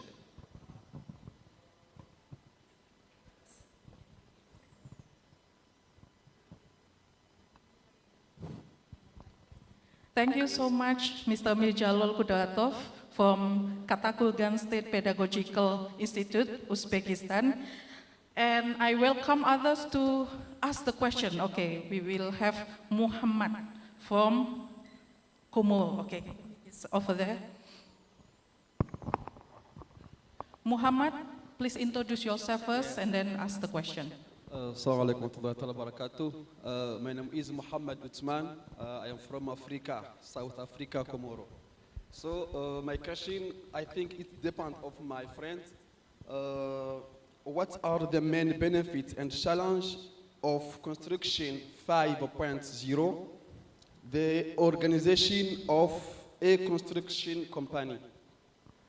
Can you repeat? Sorry. What are the main benefits and challenge of construction 5.0 for the organization of the construction company? What are the benefits and challenges for the construction of company to adopt this construction 4.0? Yeah. Okay. Thank you, Doctor. Thank you. Okay. So basically, in the business ecosystem, okay, when we have the industrialization 4.0, it also affects the construction industry. So during the COVID-19, okay, all of the industry have to move using the online, for example. So construction industry also not affected. Because the project is temporarily closed, okay, so we have to manage the project using the online system, work from home and so on. So basically digitalization, which is construction 4.0, is actually affect all the companies in the ecosystem. So they have to move towards, together with other industry stakeholders to support the industry 4.0. Okay, so but the challenges is, as I mentioned, in the construction industry, basically based on research, construction industry is actually behind other industries in terms of technology adoption. If, for example, in the banking sector, in the finance sector, manufacturing sector, they are more advanced compared to our construction industry. Because based on our finding also, we are still using the semi-automated level in terms of technology adoption. So because majority of our stakeholders is actually senior leaders. They are senior leaders and they are difficult to move them into the digitalization. That are the most challenges. But when we have other education, our education system, we already embedded the importance of digitalization. For example, BIM, Business Information Modeling, we already enforce students to go towards that. So basically when they go to the industry, they already know about the system. Okay, but they are lack of industry experience. So project, it is not easy to do project, especially, for example, a very complex project, hospital project, okay, commercial, highway project. So all these projects, especially in Malaysia, the large project, we have used BIM in the project implementation. However, we have problem to coordinate the senior leaders and also the younger generation with the BIM technology. Okay, so that are the challenges. So looking into this, okay, what the industry needs to do is to move the human, okay, the people who is actually involved in the digitalization. That is the most challenges, and also the training. Okay, because when I mentioned that there are many numbers of small and medium firms, in terms of to put money into training is a problem. Because training requires high income, they need to have more money, okay, fund to provide training to the employees. And when we talk about technology, for example BIM, we have different kind of software. Okay, if you put investment in certain kind of software, later there will come another software more advanced. Okay, so that is the challenges, okay, for the stakeholders to put a specific investment. So they rather wait and see how the government move the industry, whether government stick to any specific software or how. So that is the dilemma on the stakeholders in the construction industry to move towards digitalization. Okay. Okay, thank you so much, Prof. Mastua. Is there any another question? Yes, Pak Neil first. Okay, for Pak Neil, please briefly introduce yourself first and then address your question. Okay, Bismillahirrahmanirrahim. Assalamualaikum warahmatullahi wabarakatuh. My name is Dr. Nirwanto Maruf. I am a lecturer in master program in Universitas Muhammadiyah Gresik. I have a question for you, ma'am. In your paper, you mentioned that there are 8 specializations that analyze. So, could you please tell us the criteria that you choose, that you have to choose those kind of 8 specialization in your data analysis? Is there any other specialization that you exclude from that from your research? Okay, thank you. Okay, thank you, Doctor. So it talks about specialization in the construction industry. So we have many stakeholders in the construction industry, and the main stakeholders are developers, the consultant, and the contractors. Okay, so we need to educate this part first before we go into the supplier and so on. So my respondents is actually we have a developer, okay, developer, consultant, and the contractors. Okay, but we do not have a specific selection whether they are in mechanical, they are in electrical. So we just get respondents from a general developers, contractors, and also consultants. They are general contractors. So there are no specialization that exclude, because you only take the general from all those specializations.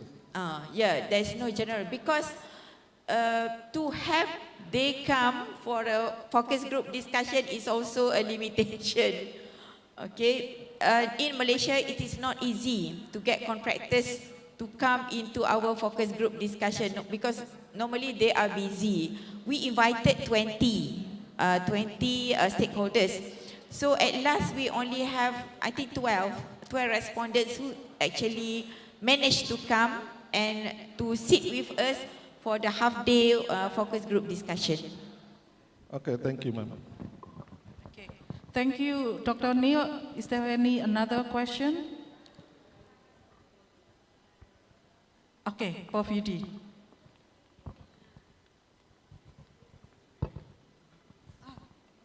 We have the microphone over there, Prof. Yudi.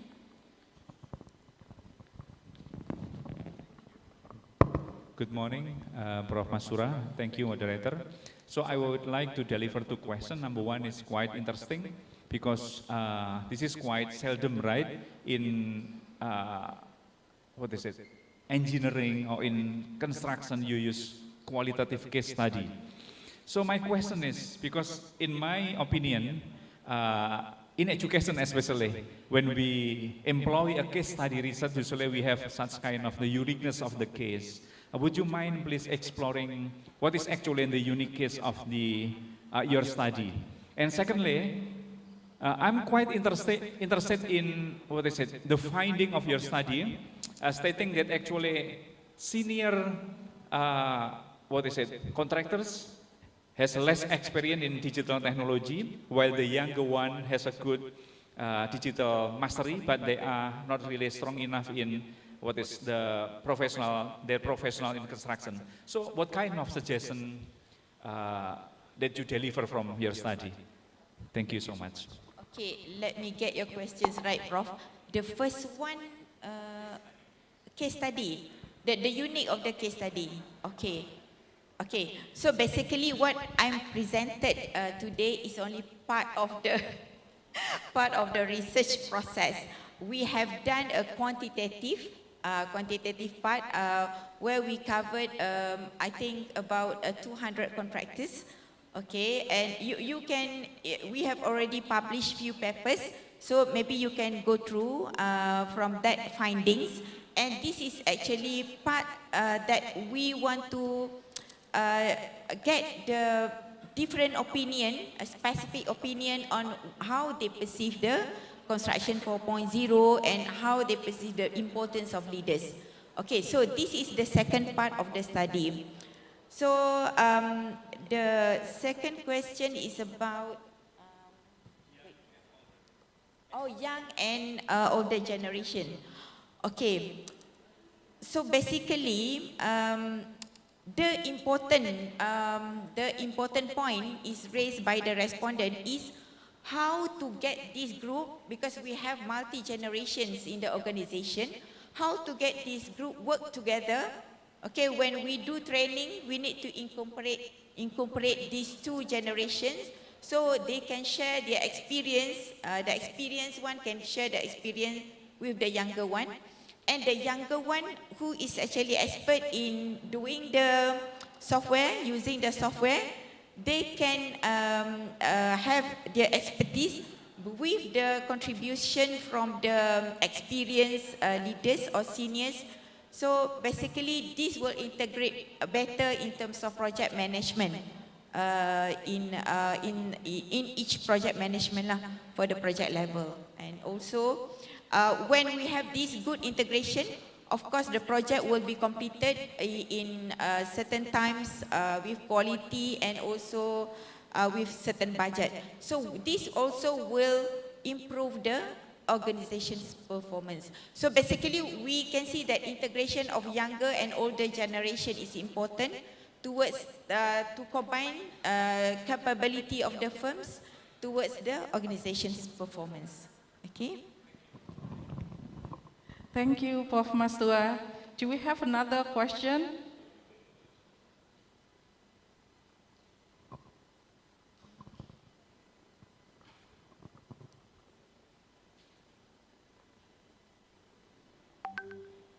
Do we have another question?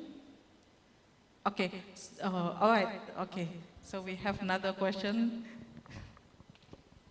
The microphone, please. Thank you for this time.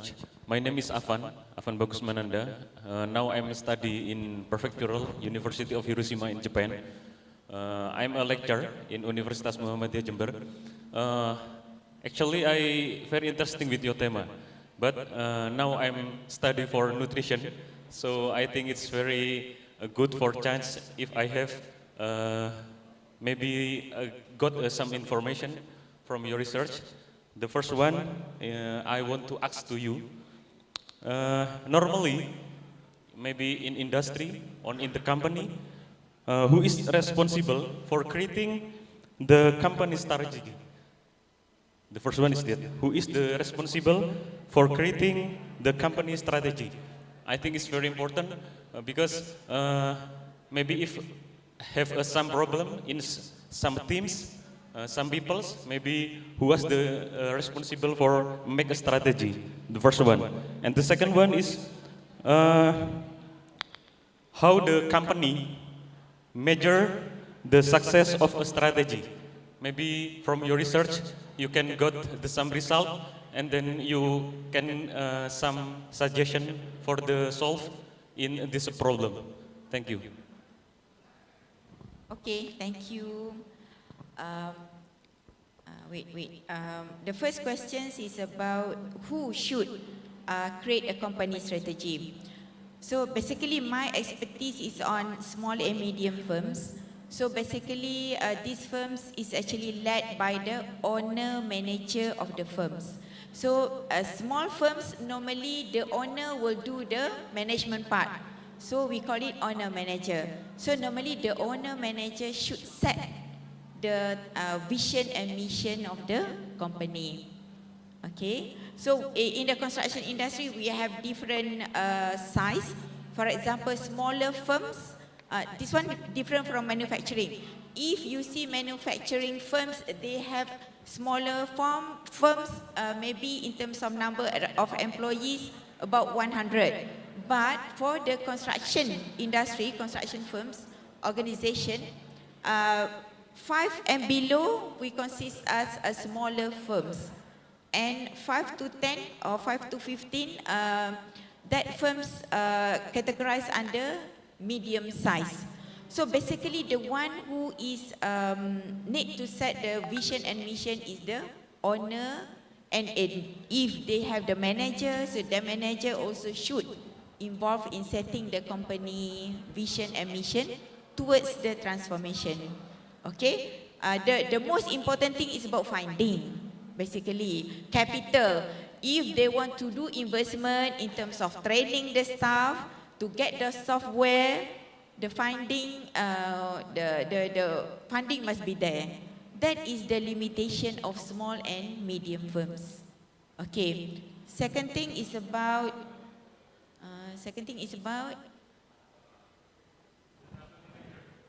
the successful strategy, how to measure. Okay, normally for organization, when we set the vision and mission, the profit is the measure of the success. Okay, but it is very unique in the construction industry.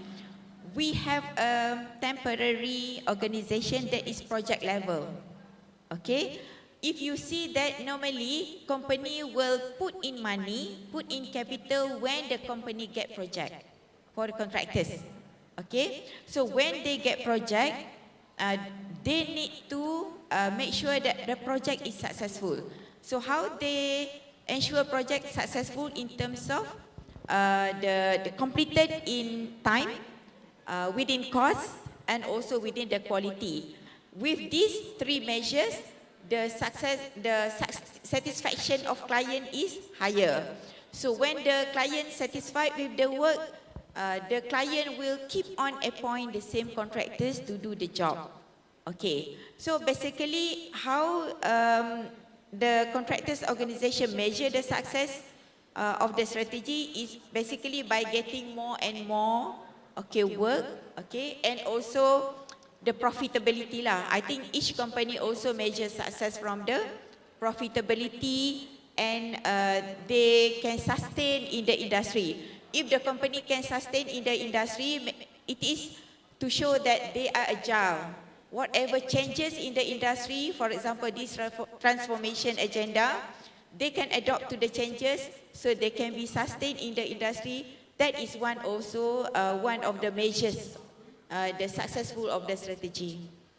Okay, thank you. Thank you so much for the question. Do we have another question? Because because they are having a problem in connecting to the Zoom. Yes.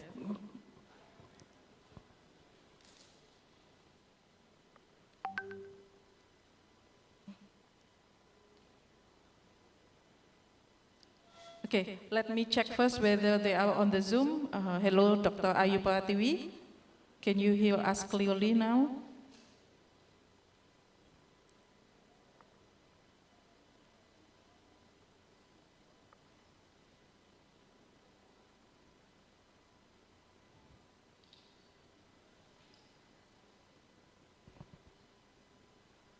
Hello, Dr. Ayu. Not yet? How about Prof. Kulzoda Kudratova? Are you already on the Zoom now? Yes. Prof. Kulzoda, are you on the Zoom now? Can you hear us clearly?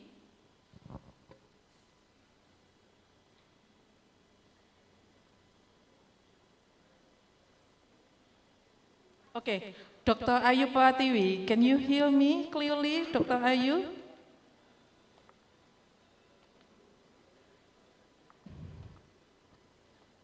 Okay, we cannot hear Dr. Ayu clearly now. I think we are still having. Okay, Dr. Ayu, can you unmute your audio?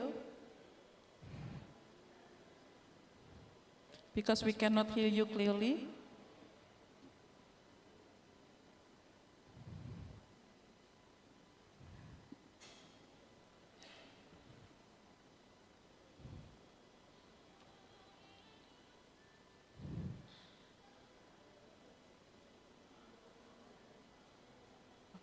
Dr. Ayu, I think the setting of your laptop, because our audio is already on. Can you check the setting of your laptop first?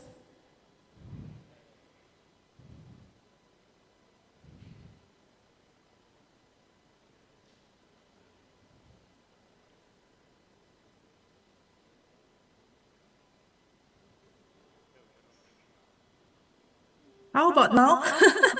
Okay. Dr. Ayu, can you speak?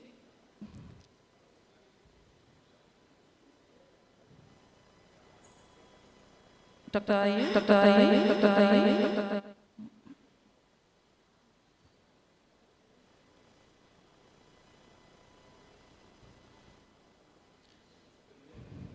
Ayu. Can you check the setting of the audio?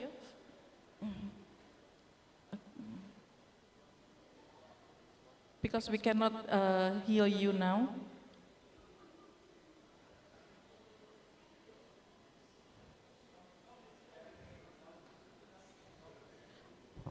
Is it sounded there? Can you hear clearly on the Zoom there, Mr. Mijalol?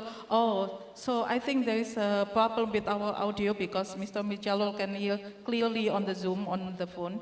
So the committee, can you help with the audio so that we can hear clearly? Because it is clear on the phone.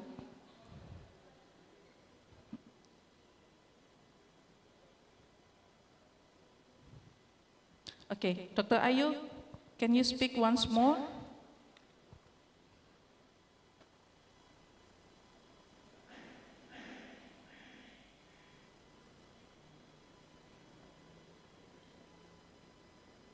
Hello, Dr. Ayu?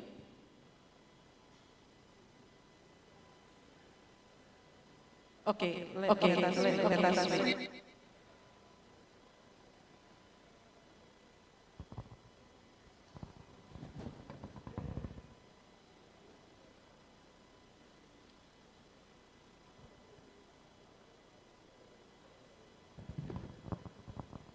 Okay, Prof. Kulzoda, are you there? Can you hear us clearly?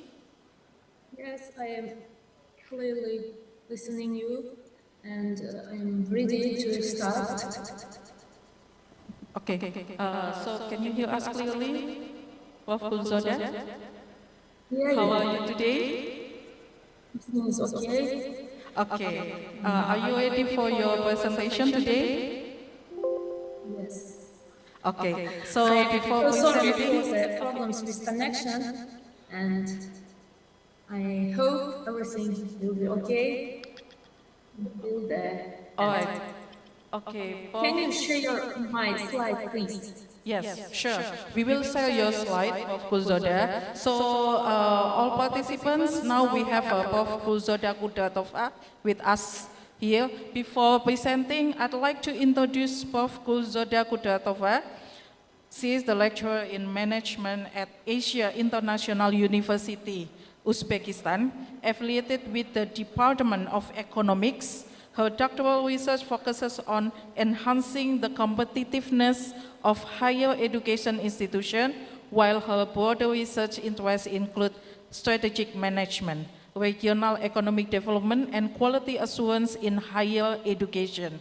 She is also actively involved in teaching and in international academic research. So, ladies and gentlemen, please welcome Prof. Kulzoda Kudatova from Uzbekistan.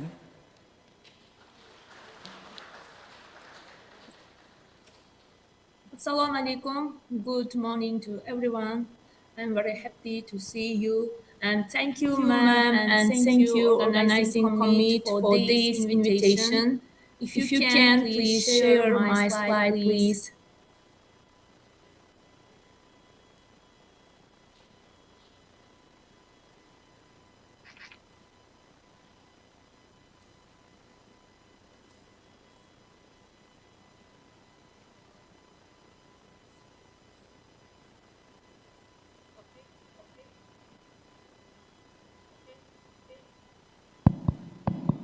So the committee, please share the slide, and then Prof. Kulzoda will start.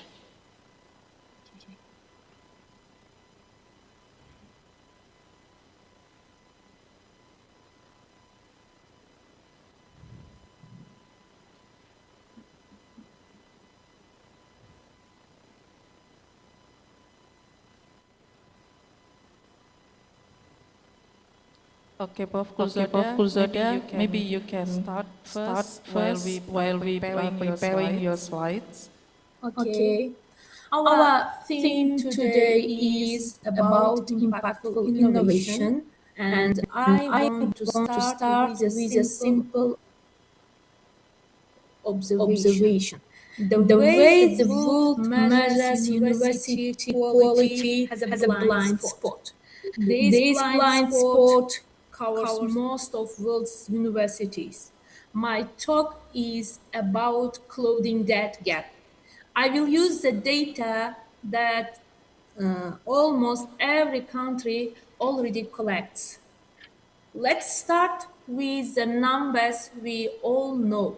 The QS, Times Higher Education, and academic ranking of world universities together evaluate about 2,000 universities or institutions around the world. But the world has roughly 25,000 higher education institutions. I looked at Bukhara region in Uzbekistan. It has 13 universities and it is growing fast. Yet the number of these institutions in any of these three rankings is zero, not low ranked, simply absent. This is not a criticism of QS or Times Higher Education. They were never designed to see teaching-focused regional universities. This is a methodological gap. And gaps like these exist for hundreds of regions around the world. Everything okay? May I continue?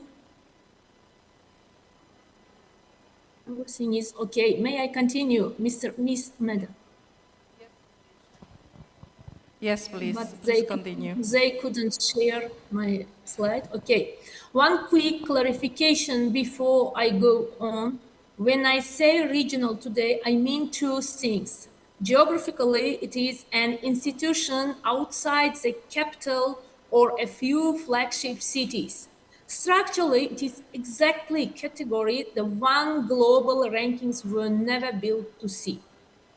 Why does this matter beyond academic curiosity?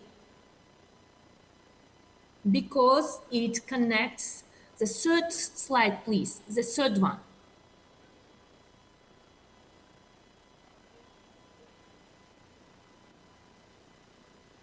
Okay. The third one. The third page. Okay.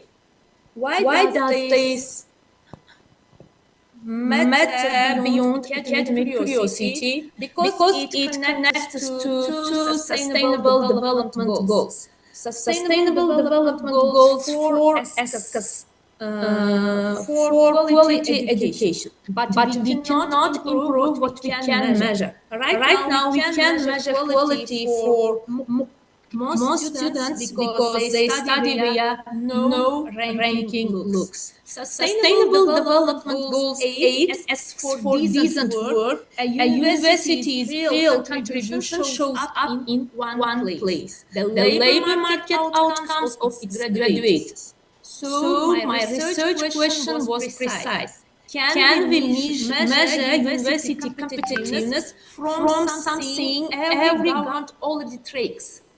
Graduate wages, instead of reputation surveys that were never built for institutions like these, regional universities. This is central shift in my research. The old question is, where does a university sit in a global reputation table? That depends on citations, surveys, and research output. For a teaching-focused regional institution, this is seen unreliable data.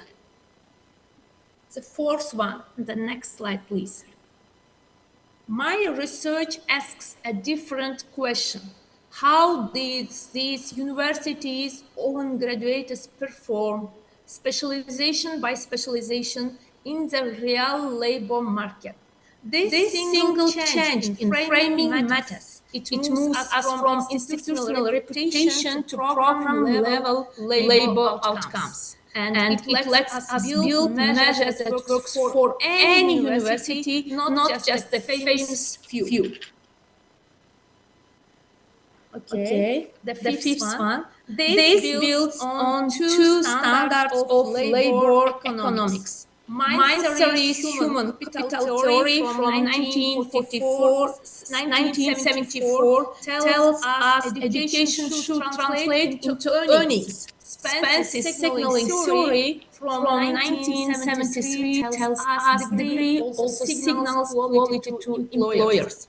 From these two foundations, I built two original indicators. The first one is the wage dispersion coefficient. It measures the next slide, please. It measures how unequal earnings are within one specialization. A wide gap means an unpredictable payoff. It is the first coefficient above. The second one is the competition premium index. It measures whether a specialization earns a real wage premium. That is evidence employers are competing for these graduates exactly as Spence's theory predict. Both indicators come from official graduate wage statistics. No subjective survey is needed. When we plot every next slide, please. When we plot every specialization on these two dimensions, four positions emerge. Quadrant one,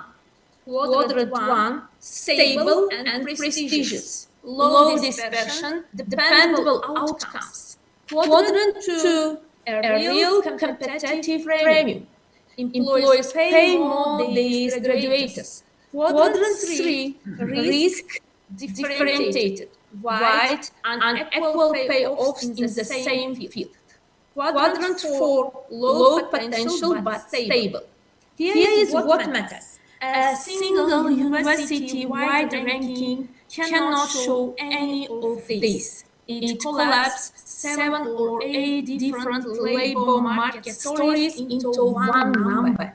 A specialization lens shows exactly where a university is strong, where it is inconsistent, and where police attention is needed. I tested this framework on Bukhara region. 3 state universities plus private institutions. Private institutions. I used national and regional statistics from 2018 to 2025. Some context first. Bukhara is higher education network grew from 5 institutions to 13 in this period. That is 2.6 times faster than the average national of 2.3 times. Enrollment grew 4.7 times, again faster than the national 4 times. This is not a small shrinking system. It is fast growing and typical original systems worldwide. And we saw 0 of these 13 institutions appear in any global ranking. Fast growth combined with complete invisibility. This is exactly the situation this methodology built for. Next one, please. So, what did the data show? I analyzed 8 specializations: management, economics, finance, pedagogy, public administration, accounting, human resource management, and business administration. Pedagogy had the highest dispersion in the sample, as you show, it is 24.36. That places it in the risk-differentiated quadrant, along with economics at 11.92 and management 9.12. At the other end, public administration, business administration, and finance show dispersion as low as 3.45. Remarkably stable, predictable outcomes, human resource management stood out with the strongest competition premium. Aggregated into one score, those differences disappear. Disaggregated, they show exactly where reform should be targeted first. The next slide, please. One more finding is worth highlighting. State and private universities compete on very different terms. On average, a state university has 17.6 students per faculty member. A private university has about 129, that is 7 to 8-fold difference. This is not quality judgment. A quality judgment, it reflects two different strategies. State institutions compute on depth of resources. Private institutions compute on flexibility and market responsiveness. Any policy that threats these two groups, the same is frankly misspecified. The next one, please. Let me now state the contribution clearly. This is a methodology paper as much as an empirical one. First, it needs no new data collection. It reuses official graduates' wage statistics that most governments already publish. Second, it works below the institutional level. It scores each specialization separately, something no ranking system does. Third, it is not a competitor to Quest, Times Higher Education, or academic ranking of world universities. It is complement. It fills a space those systems were never designed to cover. Fourth, it only needs wage and enrollment data, so it's portable to almost any country. In this research, I cross-checked these findings with a data envelopment analysis across 16 institutions. Both methods told me the same story that gives real confidence in the results. The next one, please. So, what should a policymaker do with this? 3 concrete moves. The first one, protect the premium, where a specialization already commands a competitive wage premium, back it with targeted employer partnerships and grants. The second, de-risk the volatile fields, where dispersion is high, expand internships and professional certification. This makes outcomes more predictable, not just higher on average. The third one, use resource efficiency evidence to guide mergers and new funding, the way it guided the 2025 merger that created Bucharest State Technical University. The common thread aim policy at the specialization, not the institutional average. The next slide, please. Let me close with one thought. Impactful innovation doesn't always need new technology. Sometimes it simply needs a new way of looking at data we already have. Until the universities were invisible finally became visible, specialization by specialization. Thank you very much for your attention. I want to thank the organizing committee, Professor Yuthi Arifani and Dr. Umayr Mah for this invitation.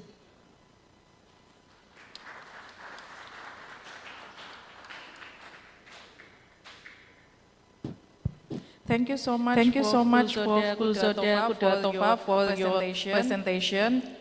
Okay, Thank you so too, there ma'am. are several points very important to discuss. I'm sure that the participants have question for you. But can you stay on the Zoom? We will move to the third speaker first, and then after that we will open the Q&A, the second Q&A. All right, thank you so much for Kulzoda Kudatova, and let's move to our third speaker.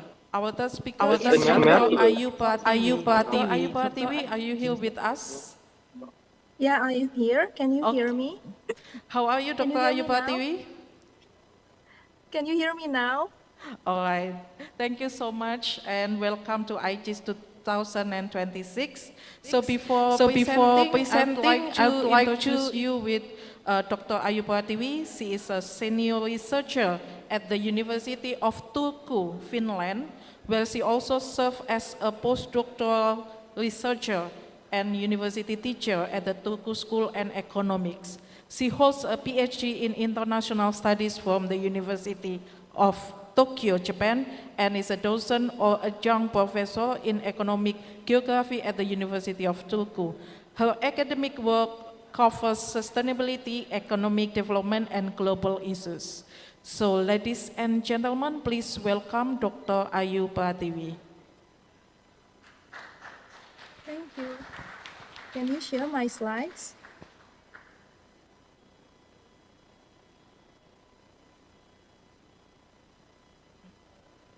Dr. Ayu? Yeah, can you Okay. share my slides? Yes, the committee now is preparing the slides, okay?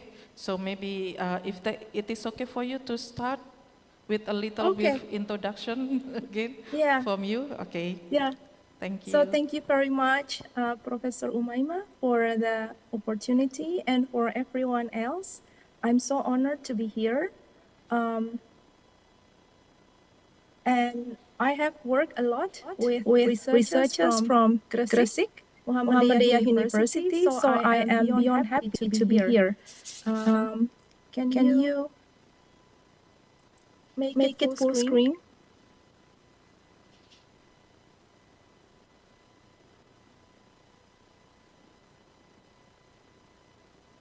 Yeah, so today I'm going to share with you about the summary of my works and research findings, which are closely related to the Sustainable Development Goals.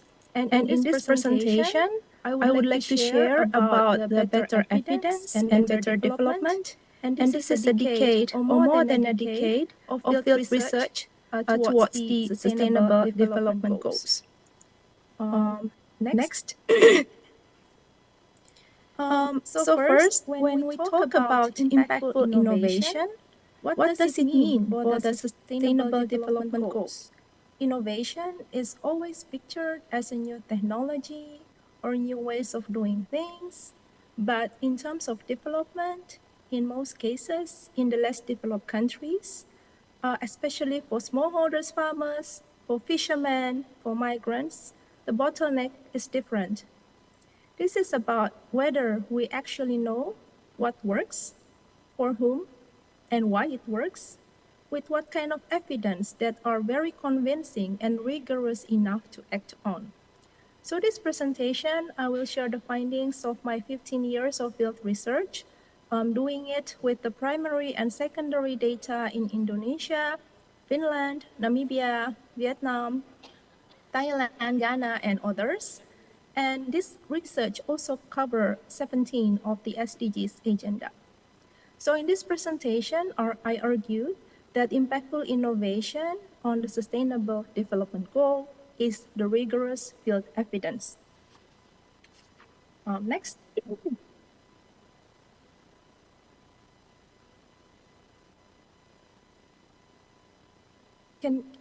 So for my background,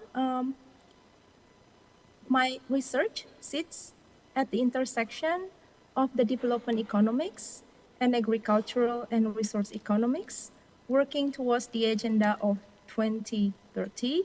But my research spans into two connected streams. The first one being development economics. So I'm studying agricultural extension, information networks, technology adoption, climate adaptation, and regional development. And the second research strands is about social policy and social work. And here, I mostly work in the developed country context about migration, refugees, regional development, asylum seekers, and social protection. And for this research, my research has been supported by major funders in the EU, in Japan, and beyond. And I almost collected a total of 800,000 euro in funding. So with all of this big work and more than a decade of work, the highlight that I can give is that it's very important to connect the local evidence at the local level for the Sustainable Development Goals. Next. And for this, in this presentation, I will share with you 6 themes of the research thread. But with these research themes, I have one agenda. I want to focus on connecting local evidence to global goal, but using these 6 strands of research theme. The first one being agricultural extension and training corresponds to this SDG 1, 2, and 4. The second one is the digital innovation and online communities. It corresponds to the SDG 2, 8, and 9. And next is about gender and intra-household dynamics, SDG 5 and 2. And next, it's about trade policies and value chain with these 3 SDGs, and marine aquaculture and governance, as well as the climate, agroforestry, and land. So I will share about these 6 roadmaps. Next. So for this first thread, there are 3 or 4 papers that work onto this theme. This is about agricultural extension and training. So my takeaway from this theme is that where training happens, it matters as much as what is taught. So I found that farmers train near their own community, they adopt technology at much higher rates than those trained off-site, even though they have same curriculum, but they have different outcomes. And my second takeaway is that existing social networks quietly decide whether the new knowledge within the community spreads or stalls. So the extension services is not just an information problem. This is also a network problem. Who trusts whom and who talks to whom? So if you are designing an extension program, the where and who matters as much as the what. So that was in-person training. But increasingly in this case, the training happens somewhere else entirely in the next slides. In the second thread, I connect digital innovation and online communities where training happen in the online communities. So for this research, it also has, next slide, please. Yeah, for this research, it builds from 3 papers, 3 academic published papers. And here, the learning moved to the digital technology and online communities.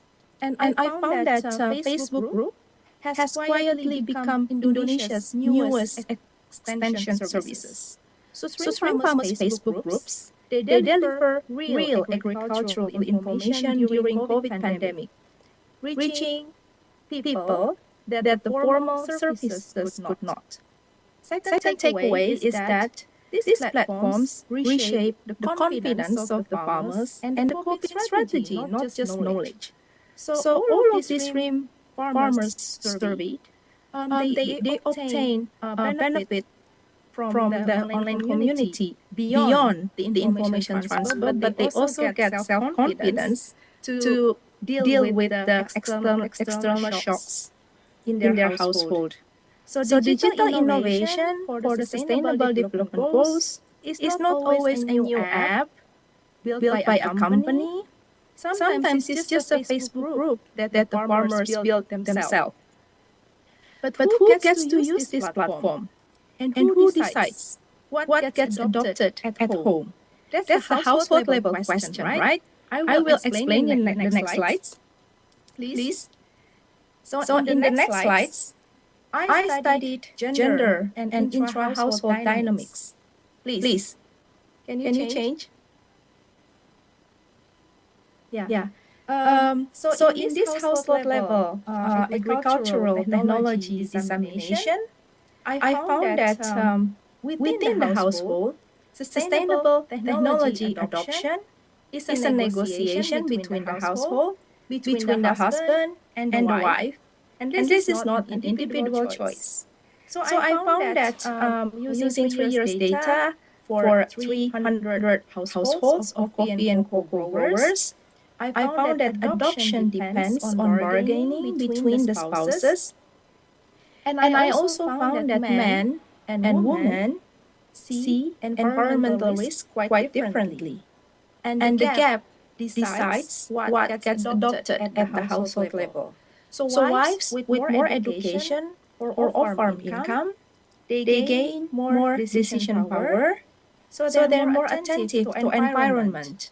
But for men, they're more care towards the productivity.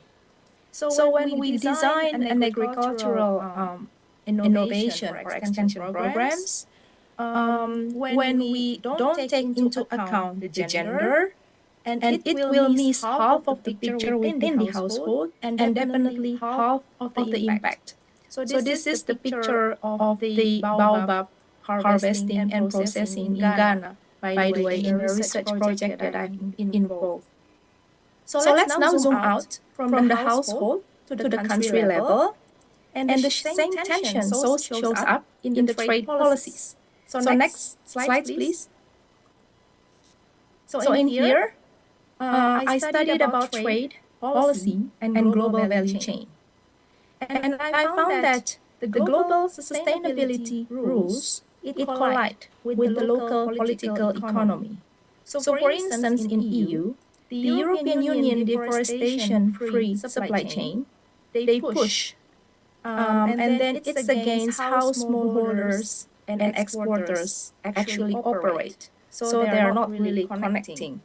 And the second takeaway is that most of the sustainability programs are very top-down, and it really struggles to bring the local voices into the table. So for instance, from the palm oil governance to the Indonesia's capital relocation to Nusantara, there is really a persistent gap between what the global goals are and how the locals buys in. So if you can write the best regulation in Brussels in the European Union, but it has to survive contact with the smallholders' actual incentives. So this is the picture when I interviewed the EU people in Jakarta. But the governance gaps like this isn't quite unique to land. They also show up sharply at the sea. Research in Icisss. So next slide. So in this next thread, I also studied marine and aquaculture governance. And I found that the weak governance, they turn coastal livelihood into exploitable gap. So the puerulus, the lobster smuggling, it really, the unclear rules by the government, they actually create space for smuggling networks. And this is actually very detrimental to the small fishers. So good regulation might not have the good outcomes.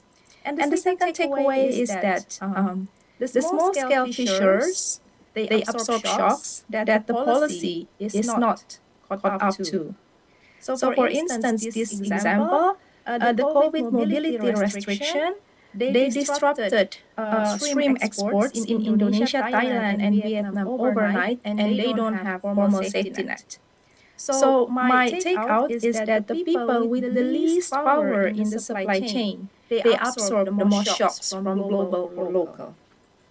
And then when we talk about the long-term risk, nothing looms larger than climate, which brings us to the next thread, please.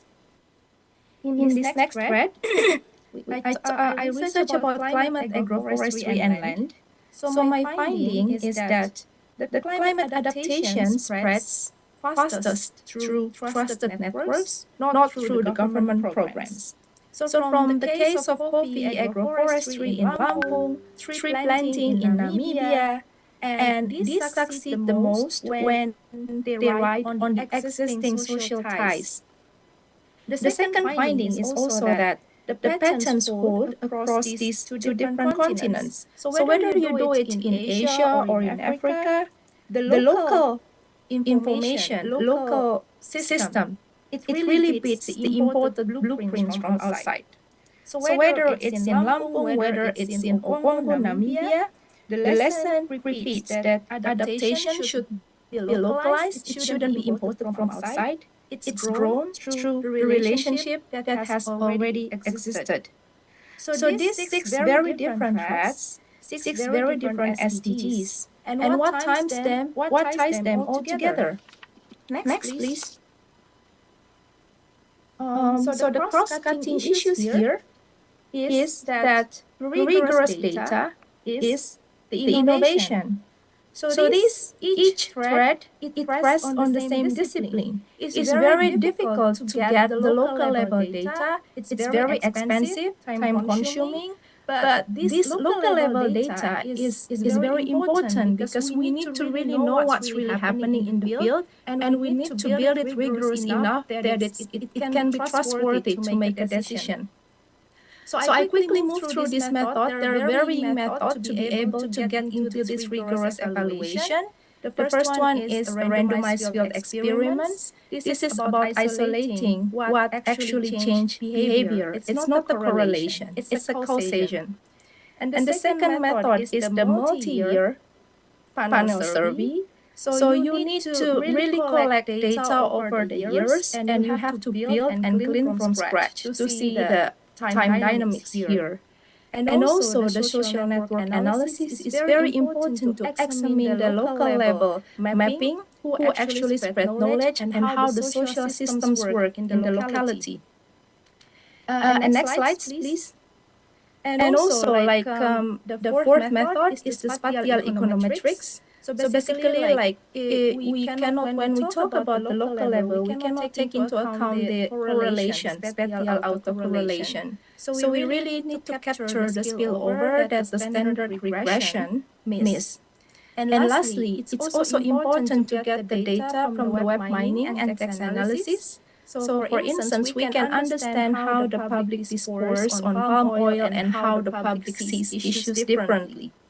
So every method is only as credible as a data cleaning and data harmonization behind it. And this is where your working hours go, and this is the real innovation. It isn't show, this is not instant, but you need to work to clean the data, and you need to do the analysis very carefully.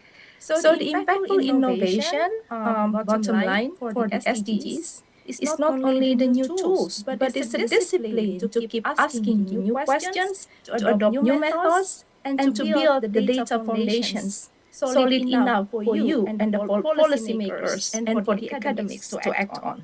So that's the end of my presentation. Thank you. Next slides. Yeah, Thank you so much, Dr. Ayu Pratiwi. Please give applause to Dr. Ayu Pratiwi. It's a very insightful presentation. Now I'd like to open the Q&A session, the second Q&A session. And if you have any question to Prof. Kulzoda and Dr. Ayu Pratiwi, you are welcome to. And if you also have another question to Prof. Mastura, it is also welcome. Yes. Okay. We have one the back side. Yes. Can you move quickly? Please.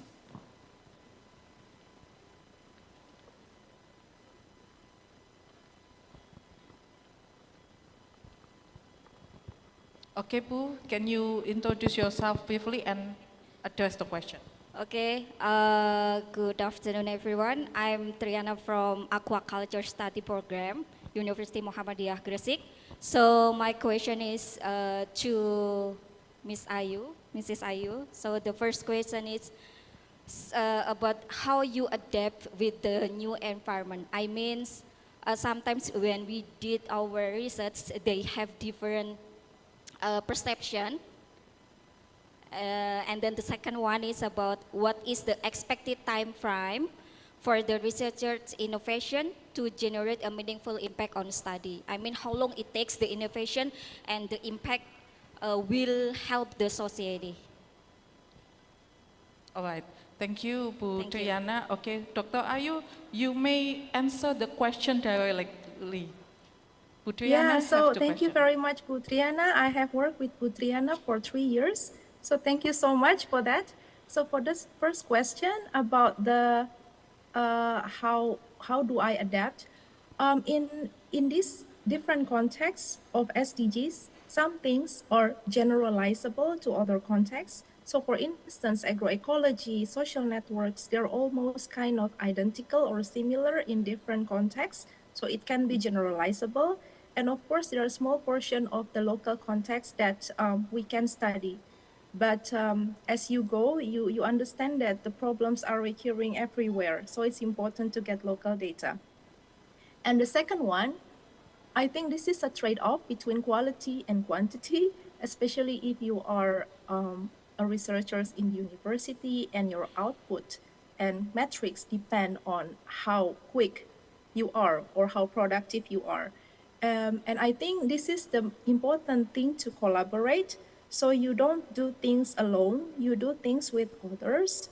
And then we can combine expertise on these. So some people are very quick in analyzing, some are quick at data collection. And for this very impactful research, it's very important for us to collaborate from the local level, from the farmers level, and then the policymakers level, and then the university level, and then at the international level. So at the local level, you can bring up innovation, you can disseminate it to the policymakers to get the quick impact. But at the same time, in terms of science, maybe you need to collaborate with the international researchers to bring that case upward so the global arena can see like what you're actually doing and then how the situation is so that so this is how I think will work for us. Thank you, if that helped. Thank you, Dr. Ayu Pratiwi. Okay, do we have another question? All right, we have one question. Okay, Bu Umay first. Okay, thank you, Miss Paulina. Assalamualaikum warahmatullahi wabarakatuh. I am Umaima from Center for Gender Studies, and I'm a lecturer in Universitas Muhammadiyah Gresik. Yeah. Your research, Miss Ayu, very interesting. I'm very interesting for your research about gender. We study gender in my pusat, my center studies gender. How to collaborate for research with you about gender and how we collaborate with you for study, research, gender, and publication about gender studies in Indonesia. Maybe collaborate with you in Turku, Finland. Yeah, thank you very much. Assalamualaikum warahmatullahi wabarakatuh. Waalaikumsalam. So the question is addressed to Dr. Ayu Pratiwi. Okay, Dr. Ayu Pratiwi, you may answer Umaima's question. Yeah, so thank you for your question and also for helping me in navigating this conference. I think, we can definitely collaborate because I think this is also something about gender. Almost all of the data collected at the household level, they are asked to the household head, namely the male. So the female is losing their voices here. And if in most cases, the research about gender research, they will do the double asking, double survey administration. So in one household, they will ask to the husband and to the wife at the same time, and then they compare the answer and the outcomes. And it is very different on how female and male see problems. So I think indeed, it's very important to also highlight the importance and the impacts of the gender at the household level. And definitely, yeah, we can collaborate. I can email you later after this conference. Thank you.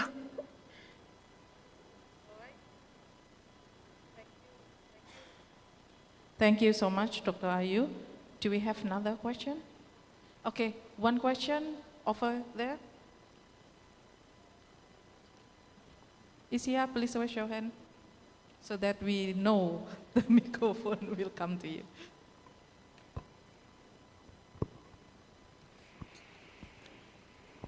My name is Abdurrahman Isia. I'm by name. My question from Dr. Ayu about innovation and climate is average condition. Whether a long period of time, usually about 30x. What about climate and condition?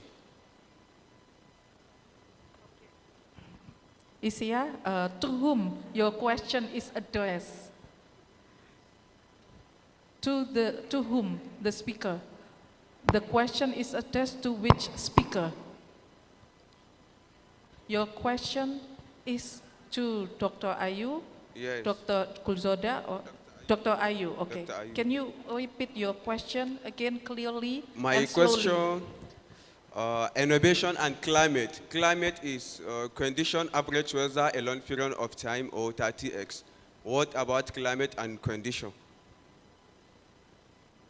Okay, Dr. Ayu. Yeah, I understand. So the climate here, the innovation that I studied is more into adaptation and mitigation at the local level. We couldn't really change how the climate is, but we can definitely adapt how we do it. And at the same time, we can also improve the diagnostic tools for the climate to help the adaptation and mitigation. So for instance, there are many remote sensing that is connected to the mobile phone, and then it could provide some sort of the precision in predicting what will happen in the next 1 or 2 days, so farmers can really prepare what to do with their crops if things happen. So yeah, so both innovation is happening at the precision data and at the adaptation and mitigation level. Thank you.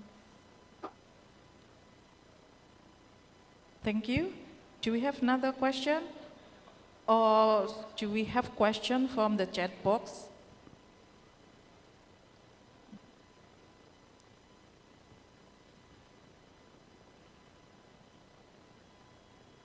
All right. Is there any another question? Okay, so I think there is no more question. So if you have question later, you can address to the speaker after this, but because due to the limited time, so I think we need to close our first panel discussion. And thank you so much for all wonderful speakers. Thank you so much for Mas Dura Jafar, Dr. Kulzoda Kudratova, and Dr. Ayu Prativi. Thank you for the insightful perspective. And also thank you everyone for joining the second panel, the first panel. So we still have the second panel discussion with 4 speakers. Please stay with us. And once again, thank you and sorry for all the mistakes we have. And I will return to Ms. Rizka as the MC. Assalamualaikum warahmatullahi wabarakatuh. Thank you. Thank you, thank you. Well, ladies and Bye. gentlemen, that brings us to the end of our first panel discussion. Let us give a big round of applause to all of our panelists and to our moderator, Ms. Paulina, for guiding the discussion. Thank you very much. Well, now we would like to present certificates and souvenirs to our panelists. And for that, I invite Professor Mastura and also our Vice Rector 1, Dr. Slamet Asari, to come forward for the presentation.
Thank you very much. Please give a big round of applause for Professor Mastura.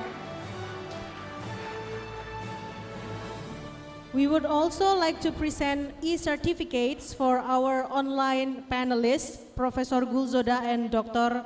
Ayu. Please kindly accept our gratitudes.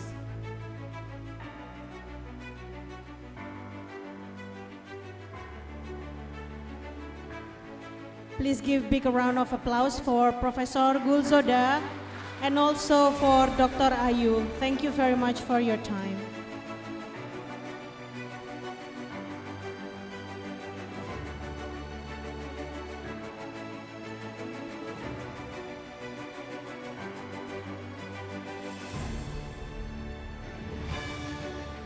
Thank you very much.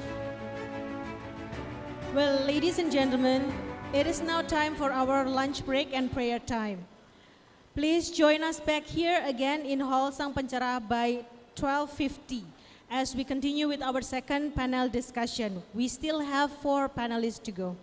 Thank you very much and enjoy your lunch. Wassalamualaikum warahmatullahi wabarakatuh.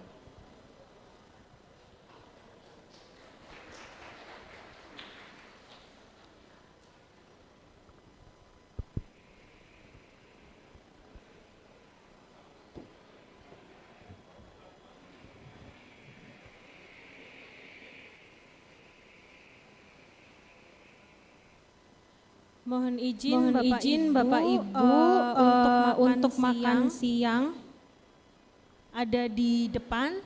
Mohon nanti bisa kembali lagi ke hall pukul 12.50 karena kita masih memiliki beberapa panelis untuk sesi panel kedua kita.